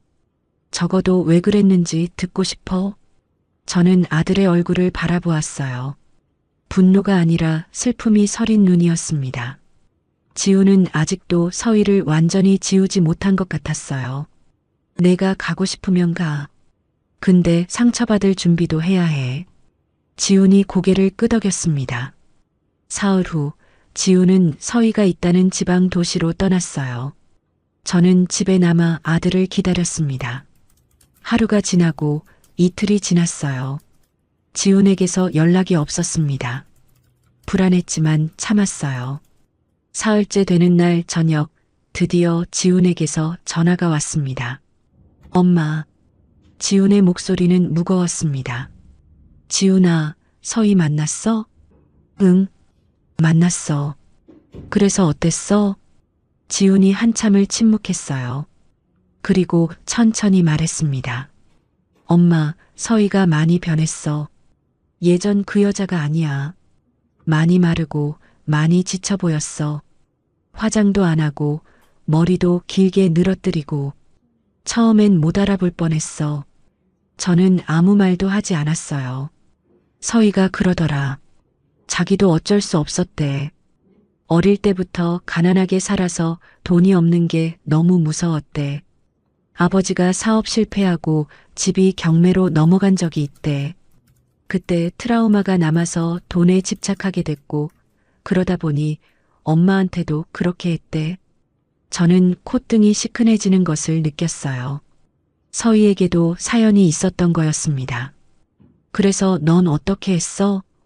용서한다고 했어. 미워하는 것도 이제 지쳤어. 미움은 나만 힘들게 하더라. 저는 아들의 말에 눈물이 났습니다. 지훈이 그렇게 성숙해졌다니. 제가 모르는 사이에 아들이 자랐어요. 그리고 엄마, 서희한테 부탁 하나 했어. 뭔데? 나중에 엄마한테 와서 사과하래. 직접. 저는 가슴이 뜨거워졌어요. 지훈이 제 마음을 헤아린 거였습니다. 전화를 끊고 저는 마당에 서서 밤하늘을 올려다보았습니다. 별들이 유난히 밝게 빛나고 있었어요. 찬바람이 불어왔지만 춥지 않았습니다. 복수의 끝에서 저는 예상치 못한 것을 발견했습니다. 용서라는 것을요. 서희를 용서해야 하는 건지는 아직 모르겠어요. 하지만 지훈이 먼저 용서를 선택했습니다. 아들이 저보다 한 발 앞서 나간 거였죠. 저는 감나무 아래로 걸어갔어요. 잎이 다 떨어진 앙상한 가지가 밤하늘을 향해 뻗어 있었습니다. 내년 봄이면 다시 잎이 돋고 꽃이 피겠죠. 그리고 가을이면 다시 감이 열릴 거예요. 사람도 마찬가지라고 생각했어요. 모든 것을 잃어도 다시 시작할 수 있습니다. 지훈이 그랬고 어쩌면 서희도 그럴 수 있을 거예요. 저는 주머니에서 휴대폰을 꺼냈습니다. 서희의 소재지가 적힌 문자를 다시 읽어보았어요. 그리고 천천히 결심했습니다. 내가 직접 가봐야겠다. 서희가 정말로 변했는지, 정말로 반성하고 있는지 제 눈으로 확인하고 싶었어요. 그리고 그녀가 진심으로 사과한다면 저도 용서를 선택할 준비가 되어 있었습니다. 저는 집 안으로 들어갔어요. 장롱에서 옥색 저고리와 남색 치마를 꺼냈습니다. 개원식 날 입었던 그 한복이었죠. 서희에게 쓰레기 취급을 당했던 날 입었던 옷. 하지만 이번에는 다를 거예요. 이번에는 제가 승자로서 가는 게 아닙니다. 용서를 건네러 가는 거예요. 이제 제 차례였습니다. 이 이야기의 끝이 가까워지고 있었어요. 지훈이 서희를 만나고 돌아온 지 일주일이 지났습니다. 아들은 조금씩 활기를 되찾아가고 있었어요. 아침마다 마당을 산책하고 저와 함께 밥상에 앉아 식사를 했습니다. 중만 겨우 넘기던 아이가 이제는 밥 한 공기를 뚝딱 비웠어요. 얼굴에 혈색이 돌아오기 시작했고 눈빛에도 생기가 감돌았습니다. 저는 그런 아들을 보며 안도했어요. 저도 서희를 만나러 갈 준비를 하고 있었습니다. 옥색 저고리와 남색 치마를 깨끗이 다려두었죠. 하지만 선뜻 발이 떨어지지 않았어요. 용서를 결심했다고는 하지만 막상 그녀를 마주한다고 생각하니 복잡한 감정이 밀려왔거든요. 개원식 날의 기억이 아직도 생생했습니다. 그러던 어느 날 새벽 예상치 못한 일이 벌어졌습니다. 새벽 4시쯤이었어요. 저는 깊은 잠에 빠져 있었는데 갑자기 쿵 하는 둔탁한 소리가 들렸습니다. 마치 무거운 것이 바닥에 떨어지는 소리 같았어요. 저는 벌떡 일어나 방문을 열었습니다. 복도에 불이 켜져 있었고 화장실 문이 열려 있었어요. 지훈이 화장실 바닥에 쓰러져 있었습니다. 지훈아. 저는 맨발로 달려가 아들을 안아 올렸어요. 지훈의 얼굴은 하얗게 질려 있었고 식은땀이 이마와 목덜미에 흥건했습니다. 입술은 파랗게 변해 있었어요. 눈을 감고 있었지만 가슴은 가늘게 오르락 내리락 했습니다. 눈을 감고 있었지만 가슴은 가늘게 오르락 내리락 했습니다. 숨은 쉬고 있었어요. 지훈아, 정신 차려. 지훈아. 저는 아들의 뺨을 가볍게 두드렸어요. 손바닥에 차가운 땀이 묻어났습니다. 지훈이 눈을 떴어요. 초점 없는 눈동자가 허공을 헤매다가 저를 바라보았습니다. 엄마, 나 좀 이상해. 온몸에 힘이 없어. 구역질도 나고. 저는 급히 119에 전화를 걸었습니다. 손이 너무 떨려서 번호를 3번이나 잘못 눌렀어요. 구급차가 올 때까지 저는 아들을 안고 있었습니다. 심장이 터질 것 같았어요. 제발, 제발 괜찮아야 해. 구급차가 도착하고 지훈은 들것에 실려 응급실로 향했습니다. 저는 구급차 뒤를 따라 택시를 타고 병원으로 갔어요. 새벽 어둠 속을 달리는 내내 눈물이 멈추지 않았습니다. 응급실 앞 대기실은 형광등 불빛 아래 을씨년스러웠어요. 플라스틱 의자에 앉아 저는 밤새 아들을 기다렸습니다. 두 손을 모으고 기도했어요. 아버지, 어머니, 제 아들 좀 살려주세요. 동이틀 무렵 의사가 나왔습니다. 50대 초반의 남자 의사였어요. 그의 표정이 심각했습니다. 저는 벌떡 일어났어요. 보호자분이신가요? 네, 제가 어머니입니다. 제 아들 어떻습니까? 환자분이 급성 신부전 증상을 보이고 있습니다. 저는 귀를 의심했어요. 신부전. 신장이 망가졌다는 말인가요? 검사 결과 만성 신장 질환이 있었던 것 같습니다. 예전부터 신장 기능이 좋지 않았는데 최근 스트레스와 과로, 영양 불균형으로 급격히 악화된 것으로 보입니다. 식사도 제대로 못하셨다면서요? 저는 고개를 끄덕였어요. 한의원 폐업 후 지우는 며칠씩 굶기도 했었습니다. 치료하면 나을 수 있나요? 의사가 잠시 침묵했습니다. 그리고 무거운 목소리로 말했어요. 현재 상태로는 신장 이식이 필요합니다. 약물 치료와 투석으로는 한계가 있어요. 이식을 하지 않으면 평생 투석을 받으며 사셔야 합니다. 일주일에 3번씩 4시간에서 5시간씩이요. 저는 눈앞이 캄캄해졌습니다. 신장 이식이라니. 아들이 그렇게까지 아팠던 걸까요? 저는 전혀 몰랐어요. 지훈이 예전에 위장이 안 좋다고 했었는데 그게 신장 문제였던 거였습니다. 신장 이식을 하려면 어떻게 해야 하나요? 적합한 기증자가 필요합니다. 가족 중에 혈액형이 맞고 조직 적합성이 높은 분이 계시면 검사를 해볼 수 있어요. 사체 기증을 기다리는 방법도 있지만 대기 시간이 몇 년씩 걸릴 수 있습니다. 저는 망설이지 않았습니다. 제가 하겠습니다. 제 신장을 검사해 주세요. 의사가 저를 바라보았어요. 놀란 표정이었습니다. 어머님께서요?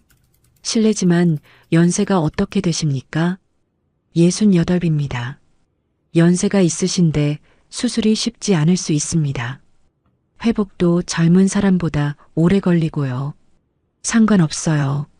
제 아들입니다. 제 뱃속에서 10달을 품고 낳은 자식이에요.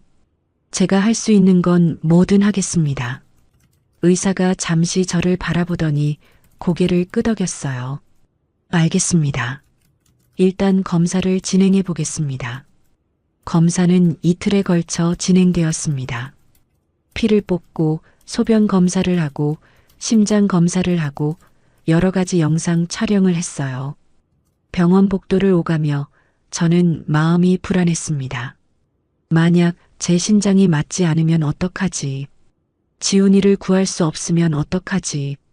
검사 결과가 나오는 날 저는 떨리는 마음으로 의사실에 들어갔습니다. 의사가 서류를 보며 말했어요. 검사 결과가 나왔습니다. 다행히 혈액형은 일치하고 조직 적합성도 괜찮은 편입니다. 어머님 기저질환도 없으시고 신장 기능도 양호합니다. 다만 연세를 고려하면 수술 후 회복에 2~3달은 걸릴 수 있어요. 그래도 이식은 가능합니다. 저는 눈물이 났습니다. 다행이었어요. 제 신장으로 아들을 살릴 수 있었습니다. 저는 두 손을 모으고 감사 기도를 올렸어요. 바로 수술해 주세요. 잠깐요, 어머님. 한 가지 더 말씀드릴 게 있습니다. 의사의 표정이 진지해졌어요. 신장 이식은 기증자에게도 큰 수술입니다. 배를 열고 신장을 떼어내야 해요. 수술 후에는 신장 하나로 살아가셔야 합니다. 합병증의 위험도 있고 무리하시면 안 됩니다. 충분히 생각해 보시고 결정하셔야 해요. 저는 의사의 눈을 똑바로 바라보았습니다. 생각 안 해도 됩니다. 제 아들이에요. 제 뱃속에서 10달을 품고 낳은 자식이에요. 제 신장으로 살릴 수 있다면 그게 어머니 된 도리 아닙니까? 의사가 잠시 침묵했습니다. 그리고 고개를 끄덕였어요. 알겠습니다. 수술 날짜를 잡겠습니다. 수술은 일주일 후로 예정되었습니다. 저는 그 사이에 지훈 병실을 오가며 아들을 돌보았어요. 지훈은 투석을 받으며 버티고 있었습니다. 팔에 굵은 바늘이 꽂혀 있었고 기계 소리가 윙윙거렸어요. 투석 기계가 피를 걸러내는 모습을 보면 마음이 아팠습니다. 얼굴은 여전히 창백했지만 정신은 또렷했어요. 차 회장에게도 연락을 드렸습니다. 수술 소식을 듣자 그녀는 걱정했지만 저는 괜찮다고 말씀드렸어요. 제가 해야 할 일이니까요. 병실 창가에 앉아있던 지훈이 저를 보며 물었습니다. 엄마, 정말 괜찮아? 신장 이식이 쉬운 수술이 아니래. 괜찮아. 엄마가 튼튼하잖아. 평생 농사일하고 공방 일하면서 단련됐어. 걱정 마. 지훈이 제 손을 잡았어요. 그 손이 따뜻했습니다. 투석 때문에 체온이 올랐나 봐요. 엄마 고마워. 내가 뭘로 이 은혜를 갚아? 갚을 거 없어. 내가 건강하게 살면 그게 갚는 거야. 좋은 한의사 되고 좋은 사람 만나서 행복하게 살아. 그게 엄마 소원이야. 수술 전날 밤 저는 병원 복도를 걸으며 생각에 잠겼어요. 밤 11시가 넘었지만 잠이 오지 않았습니다. 복도 끝 창문 앞에 서니 밤하늘이 보였어요. 별이 총총히 떠 있었습니다. 내일이면 제 몸의 일부가 아들에게 들어갑니다. 제 심장이 아들 몸속에서 뛰게 되는 거예요. 이상한 기분이었습니다. 두렵기도 하고 뿌듯하기도 했어요. 선친께서 돌아가실 때 하셨던 말씀이 떠올랐습니다. 영선아, 내가 지킬 건 가문의 품격이야. 어떤 상황에서도 품위를 잃지 마라. 저는 그 말씀을 평생 가슴에 품고 살았어요. 그리고 지금 가장 품위 있는 일을 하려 하고 있었습니다. 자식을 위해 몸을 내어주는 것. 이보다 더 숭고한 일이 있을까요? 그때 휴대폰이 울렸습니다. 낯선 번호였어요. 이 밤에 누구지? 저는 전화를 받았습니다. 여보세요? 전화기 너머로 떨리는 목소리가 들려왔어요. 어머님, 저 서희예요. 저는 심장이 멈추는 것 같았습니다. 서희였어요. 그토록 만나려 했던, 그리고 두려웠던 그 목소리. 서희야. 어머님, 지훈 씨한테 연락받았어요. 어머님이 신장을 주신다고, 수술을 받으신다고.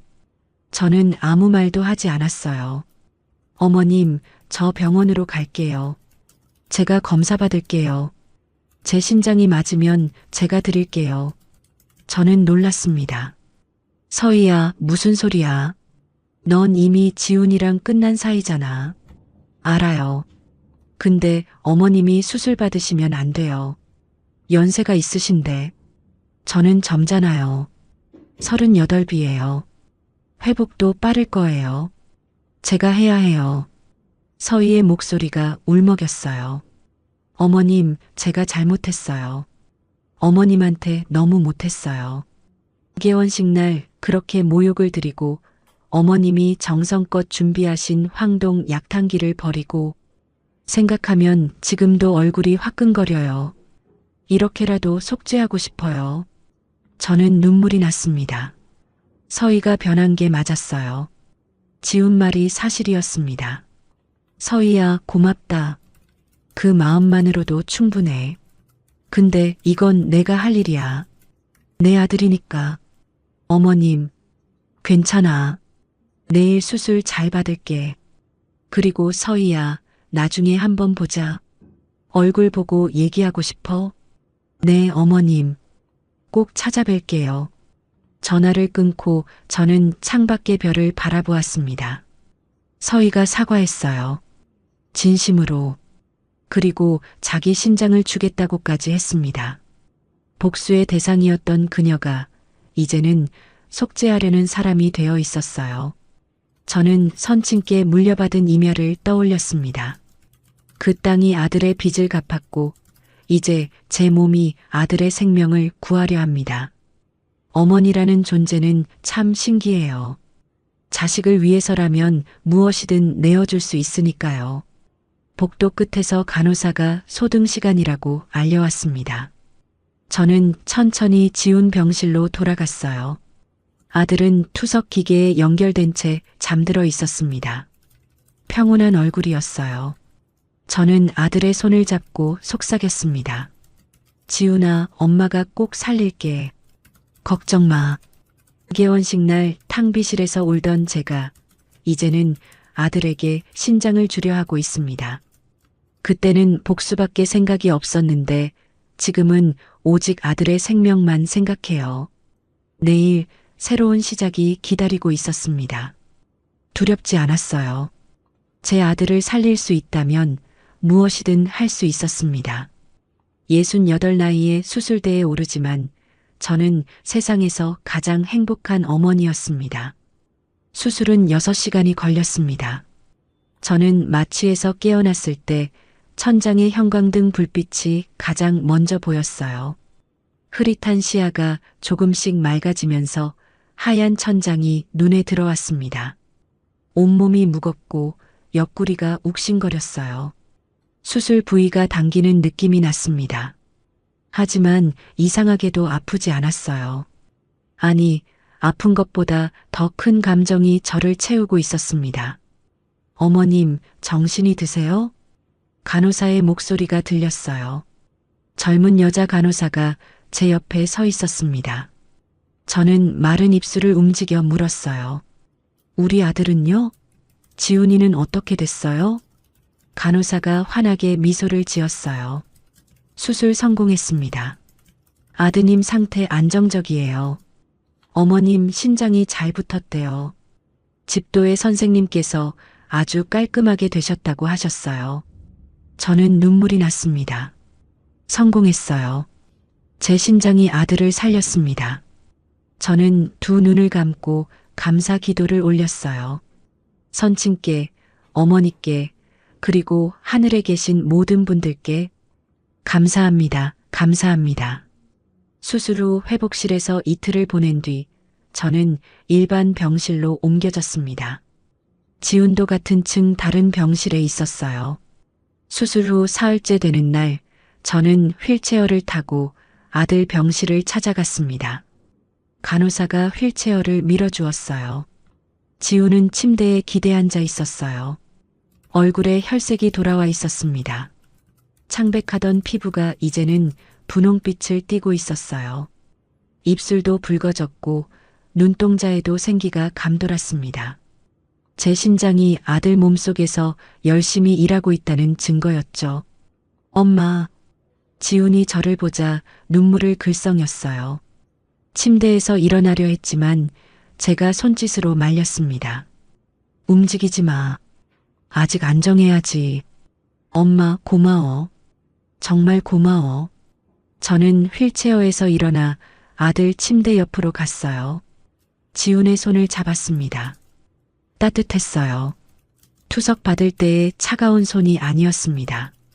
고맙긴 뭐가 고마워. 당연히 해야 할 일을 했을 뿐이야. 당연한 게 어딨어. 엄마가 날 살렸어. 엄마 몸의 일부가 내 안에서 뛰고 있어. 평생 이 은혜 못 갚아. 저는 아들의 얼굴을 바라보았어요.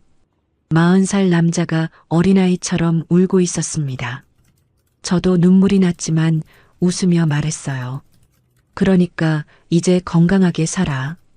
엄마 신장 아끼면서 술 마시지 말고 짠 거 적게 먹고. 지훈이 웃음을 터뜨렸어요. 오랜만에 보는 아들의 웃음이었습니다. 그 웃음이 어찌나 반갑던지 저도 따라 웃었어요. 퇴원은 3주일 후에 할 수 있었습니다. 저는 지훈보다 먼저 퇴원했어요. 고향 집으로 돌아와 회복하면서 아들의 퇴원을 기다렸습니다. 매일 아침 저녁으로 마당을 산책하며 체력을 회복했어요. 신장 하나로 사는 삶이 처음에는 불안했지만 의사 선생님 말씀대로 일상생활에는 전혀 문제가 없었습니다. 그 사이 청양개발의 재개발 사업도 순조롭게 진행되고 있었어요. 박 변호사가 매주 화상회의로 보고를 해주었습니다. 인허가가 나왔고 설계가 확정되었으며 착공 준비가 한창이었어요. 내년 봄이면 공사가 시작될 예정이었습니다. 차 회장도 문병을 와주셨어요. 좋은 보양식과 건강식품을 한아름 들고 오셨죠. 나 비서님 정말 대단하세요. 아드님을 위해 신장까지 주시다니. 별거 아니에요, 회장님. 어머니라면 다 그렇게 하잖아요. 차 회장이 제 손을 잡으며 말했어요. 나 비서님 같은 분이 제 곁에 계셔서 정말 다행이에요. 30년 전에도 지금도요. 지훈이 퇴원한 날 저는 서울로 올라갔습니다. 아들을 데리고 고향 집으로 내려오기 위해서였어요. 병원 정문 앞에서 지훈을 만났을 때 아들의 얼굴은 한결 밝아져 있었습니다. 볼에 살이 붙었고 걸음걸이에도 힘이 있었어요. 엄마, 나 이제 완전 괜찮아. 의사 선생님이 신장 기능 완벽하게 회복됐대. 수치도 정상이고. 그래, 잘 됐다. 이제 고향 가서 푹 쉬자. 봄바람 쐬면서. 저와 지우는 기차를 타고 고향으로 향했습니다. 창밖으로 봄 풍경이 지나갔어요. 논에는 물이 들어차고 산에는 연두빛 새순이 돋아나고 있었습니다. 벚꽃이 흐드러지게 피어 있었어요. 긴 겨울이 지나고 봄이 온 거였습니다. 저는 창밖을 바라보며 생각했어요. 우리 인생도 이렇게 봄이 오는구나. 고향 집에 도착했을 때 예상치 못한 손님이 기다리고 있었습니다. 마당에 한 여자가 서 있었어요. 수수한 면 원피스에 긴 머리를 뒤로 묶은 모습. 처음에는 누군지 몰랐어요.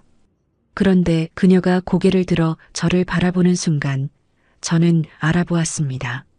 서희였어요. 예전의 화려한 모습은 온데간데 없었습니다.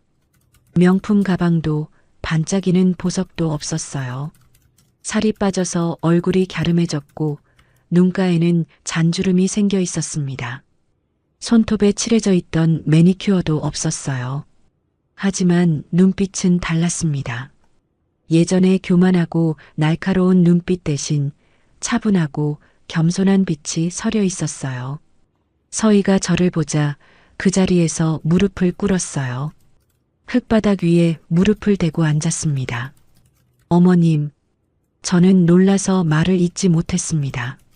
어머님, 죄송합니다. 제가 잘못했습니다. 서희의 목소리가 떨렸어요. 그녀는 땅바닥에 이마를 대고 큰 절을 올렸습니다. 개원식 날 어머님을 그렇게 대한 것 평생 후회하고 있어요. 어머님이 정성껏 준비해 오신 황동 약탕기를 쓰레기 취급한 것, 어머님을 촌스러운 시골 할머니라고 무시한 것, 어머님 돈 2억 원으로 개원해 놓고 감사할 줄 몰랐던 것, 다 제 죄예요. 저는 서희를 내려다보았습니다. 한때 저를 그토록 무시하던 여자가 지금은 흙바닥에 엎드려 용서를 구하고 있었어요. 서희야, 일어나. 서희가 고개를 들었어요. 눈물이 볼을 타고 흘러내리고 있었습니다. 화장기 없는 얼굴이 더 처연해 보였어요. 어머님, 용서해 주실 수 있으세요? 저 같은 사람을요? 저는 잠시 침묵했어요. 개원식 날의 기억이 떠올랐습니다. 탕비실에서 혼자 울던 그날 밤, 쓰레기 취급을 당하던 그 순간, 황동 약탕기가 쓰레기통에 버려지던 그 장면, 그때의 분노와 서러움이 가슴 깊은 곳에서 천천히 올라왔어요. 하지만 동시에 다른 감정도 느껴졌습니다. 지훈이 서희를 용서했을 때의 말이 생각났어요. 미워하는 것도 지쳤다고, 미움은 나만 힘들게 한다고, 그리고 수술대에 오르기 전날 밤 서희가 자기 신장을 주겠다며 울던 목소리도 떠올랐습니다. 저는 서희의 손을 잡고 일으켜 세웠습니다. 서희야, 일어나. 땅바닥에 앉아 있으면 옷 더러워져. 서희가 멍한 표정으로 저를 바라보았어요. 용서한다. 내가 진심으로 반성하고 있다는 거 알겠어. 그리고 지훈이한테 내 신장 주겠다고 한 것도 고마웠어. 그 마음이면 됐어. 서희의 눈에서 눈물이 쏟아졌어요. 어머님, 감사합니다. 정말 감사합니다. 저는 서희를 안아주었습니다. 서희의 어깨가 들썩였어요. 저도 눈물이 났습니다. 복수를 시작했을 때는 이런 결말을 상상하지 못했어요. 서희를 무너뜨리고 싶었고 그녀가 고통받는 것을 보고 싶었습니다. 하지만 지금은 달랐어요. 서희가 변했고 저도 변했습니다. 용서는 생각보다 어렵지 않았어요. 마음속에 무거운 짐을 내려놓는 것 같았습니다. 그날 저녁 저는 서희와 지훈을 앉혀놓고 밥상을 차렸습니다. 된장찌개와 나물 반찬, 갓 지은 흰 쌀밥. 투박하지만 정성이 담긴 음식들이었어요. 오랜만에 셋이서 함께 먹는 밥이었습니다. 서희야, 많이 먹어. 살이 너무 빠졌어. 네, 어머님. 감사합니다. 정말 맛있어요. 지훈이 저를 바라보았습니다. 아들의 눈에도 눈물이 고여 있었어요. 엄마, 고마워. 서희한테도 나한테도 우리 가족 다시 만들어줘서. 저는 미소를 지으며 대답했어요. 가족이잖아. 원래 가족은 그런 거야. 식사 후 저는 마당으로 나갔습니다. 봄바람이 불어왔어요. 감나무에 연두빛 새순이 돋아나고 있었습니다. 작년 가을에 떨어진 홍시가 썩어 거름이 되었고 그 자리에서 새 생명이 시작되고 있었어요. 저는 하늘을 올려다보았어요. 별이 총총히 떠 있었습니다. 선친께서 물려주신 임야가 아들의 빚을 갚았고 제 신장이 아들의 생명을 구했습니다. 그리고 용서가 모든 것을 치유했어요. 돌이켜보면 참 긴 여정이었습니다. 개원식 날의 굴욕에서 시작해서 복수를 계획하고 청양 개발을 세우고 아들의 빚을 갚고 신장까지 주었습니다. 복수로 시작한 이야기가 용서로 끝났습니다. 제가 원했던 것은 서위를 무너뜨리는 것이었지만 결국 얻은 것은 화해와 평화였어요. 용서의 끝은 달랐습니다. 마음이 가벼워지고 세상이 밝아 보였어요. 청양개발의 새 건물은 내년에 완공될 예정입니다. 1층에는 제 전통 찻집과 한지 공방이 들어갈 거예요. 이름은 청양당으로 정했습니다. 맑은 향기가 나는 집이라는 뜻이에요. 입구에는 황동 약탕기를 전시할 겁니다. 서희가 쓰레기 취급했던 그 가보가 이제는 새 출발의 상징이 될 거예요. 지우는 그 건물 2층에서 새 한의원을 열 계획입니다. 이번에는 혼자서 자기 힘으로요. 서희는 지방에서 작은 카페를 열었다고 했어요. 화려하지는 않지만 성실하게 살고 있대요. 저는 68 나이에 새로운 삶을 시작했습니다. 신장 하나로 사는 삶이지만 그 신장이 아들 몸속에서 뛰고 있다고 생각하면 힘이 났어요. 매일 아침 일어날 때마다 감사했습니다. 살아있다는 것이, 사랑하는 사람들과 함께할 수 있다는 것이. 가끔 개원식 날을 떠올립니다. 그날의 분노와 서러움은 아직도 기억나요. 하지만 이제는 웃으며 생각할 수 있습니다. 그날이 있었기에 오늘이 있는 거니까요. 삶은 참 신기합니다. 최악의 순간이 최선의 시작이 될 수 있어요. 봄바람이 불어왔습니다. 저는 미소를 지으며 집 안으로 들어갔어요. 아들과 서희가 설거지를 하며 웃고 있었습니다. 엄마, 차 드릴까요? 그래, 좋지.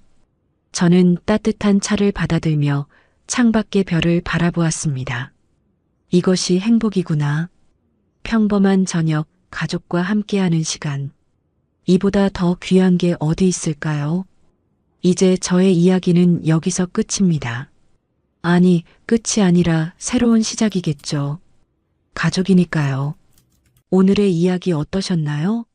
이야기가 마음에 닿았다면 더 좋은 이야기로 찾아뵐 수 있도록 구독과 좋아요를 눌러주세요. 그리고 사연의 주인공을 위한 따뜻한 말씀도 댓글로 부탁드립니다. 여러분의 오늘을 응원합니다. 인생 소풍이었습니다.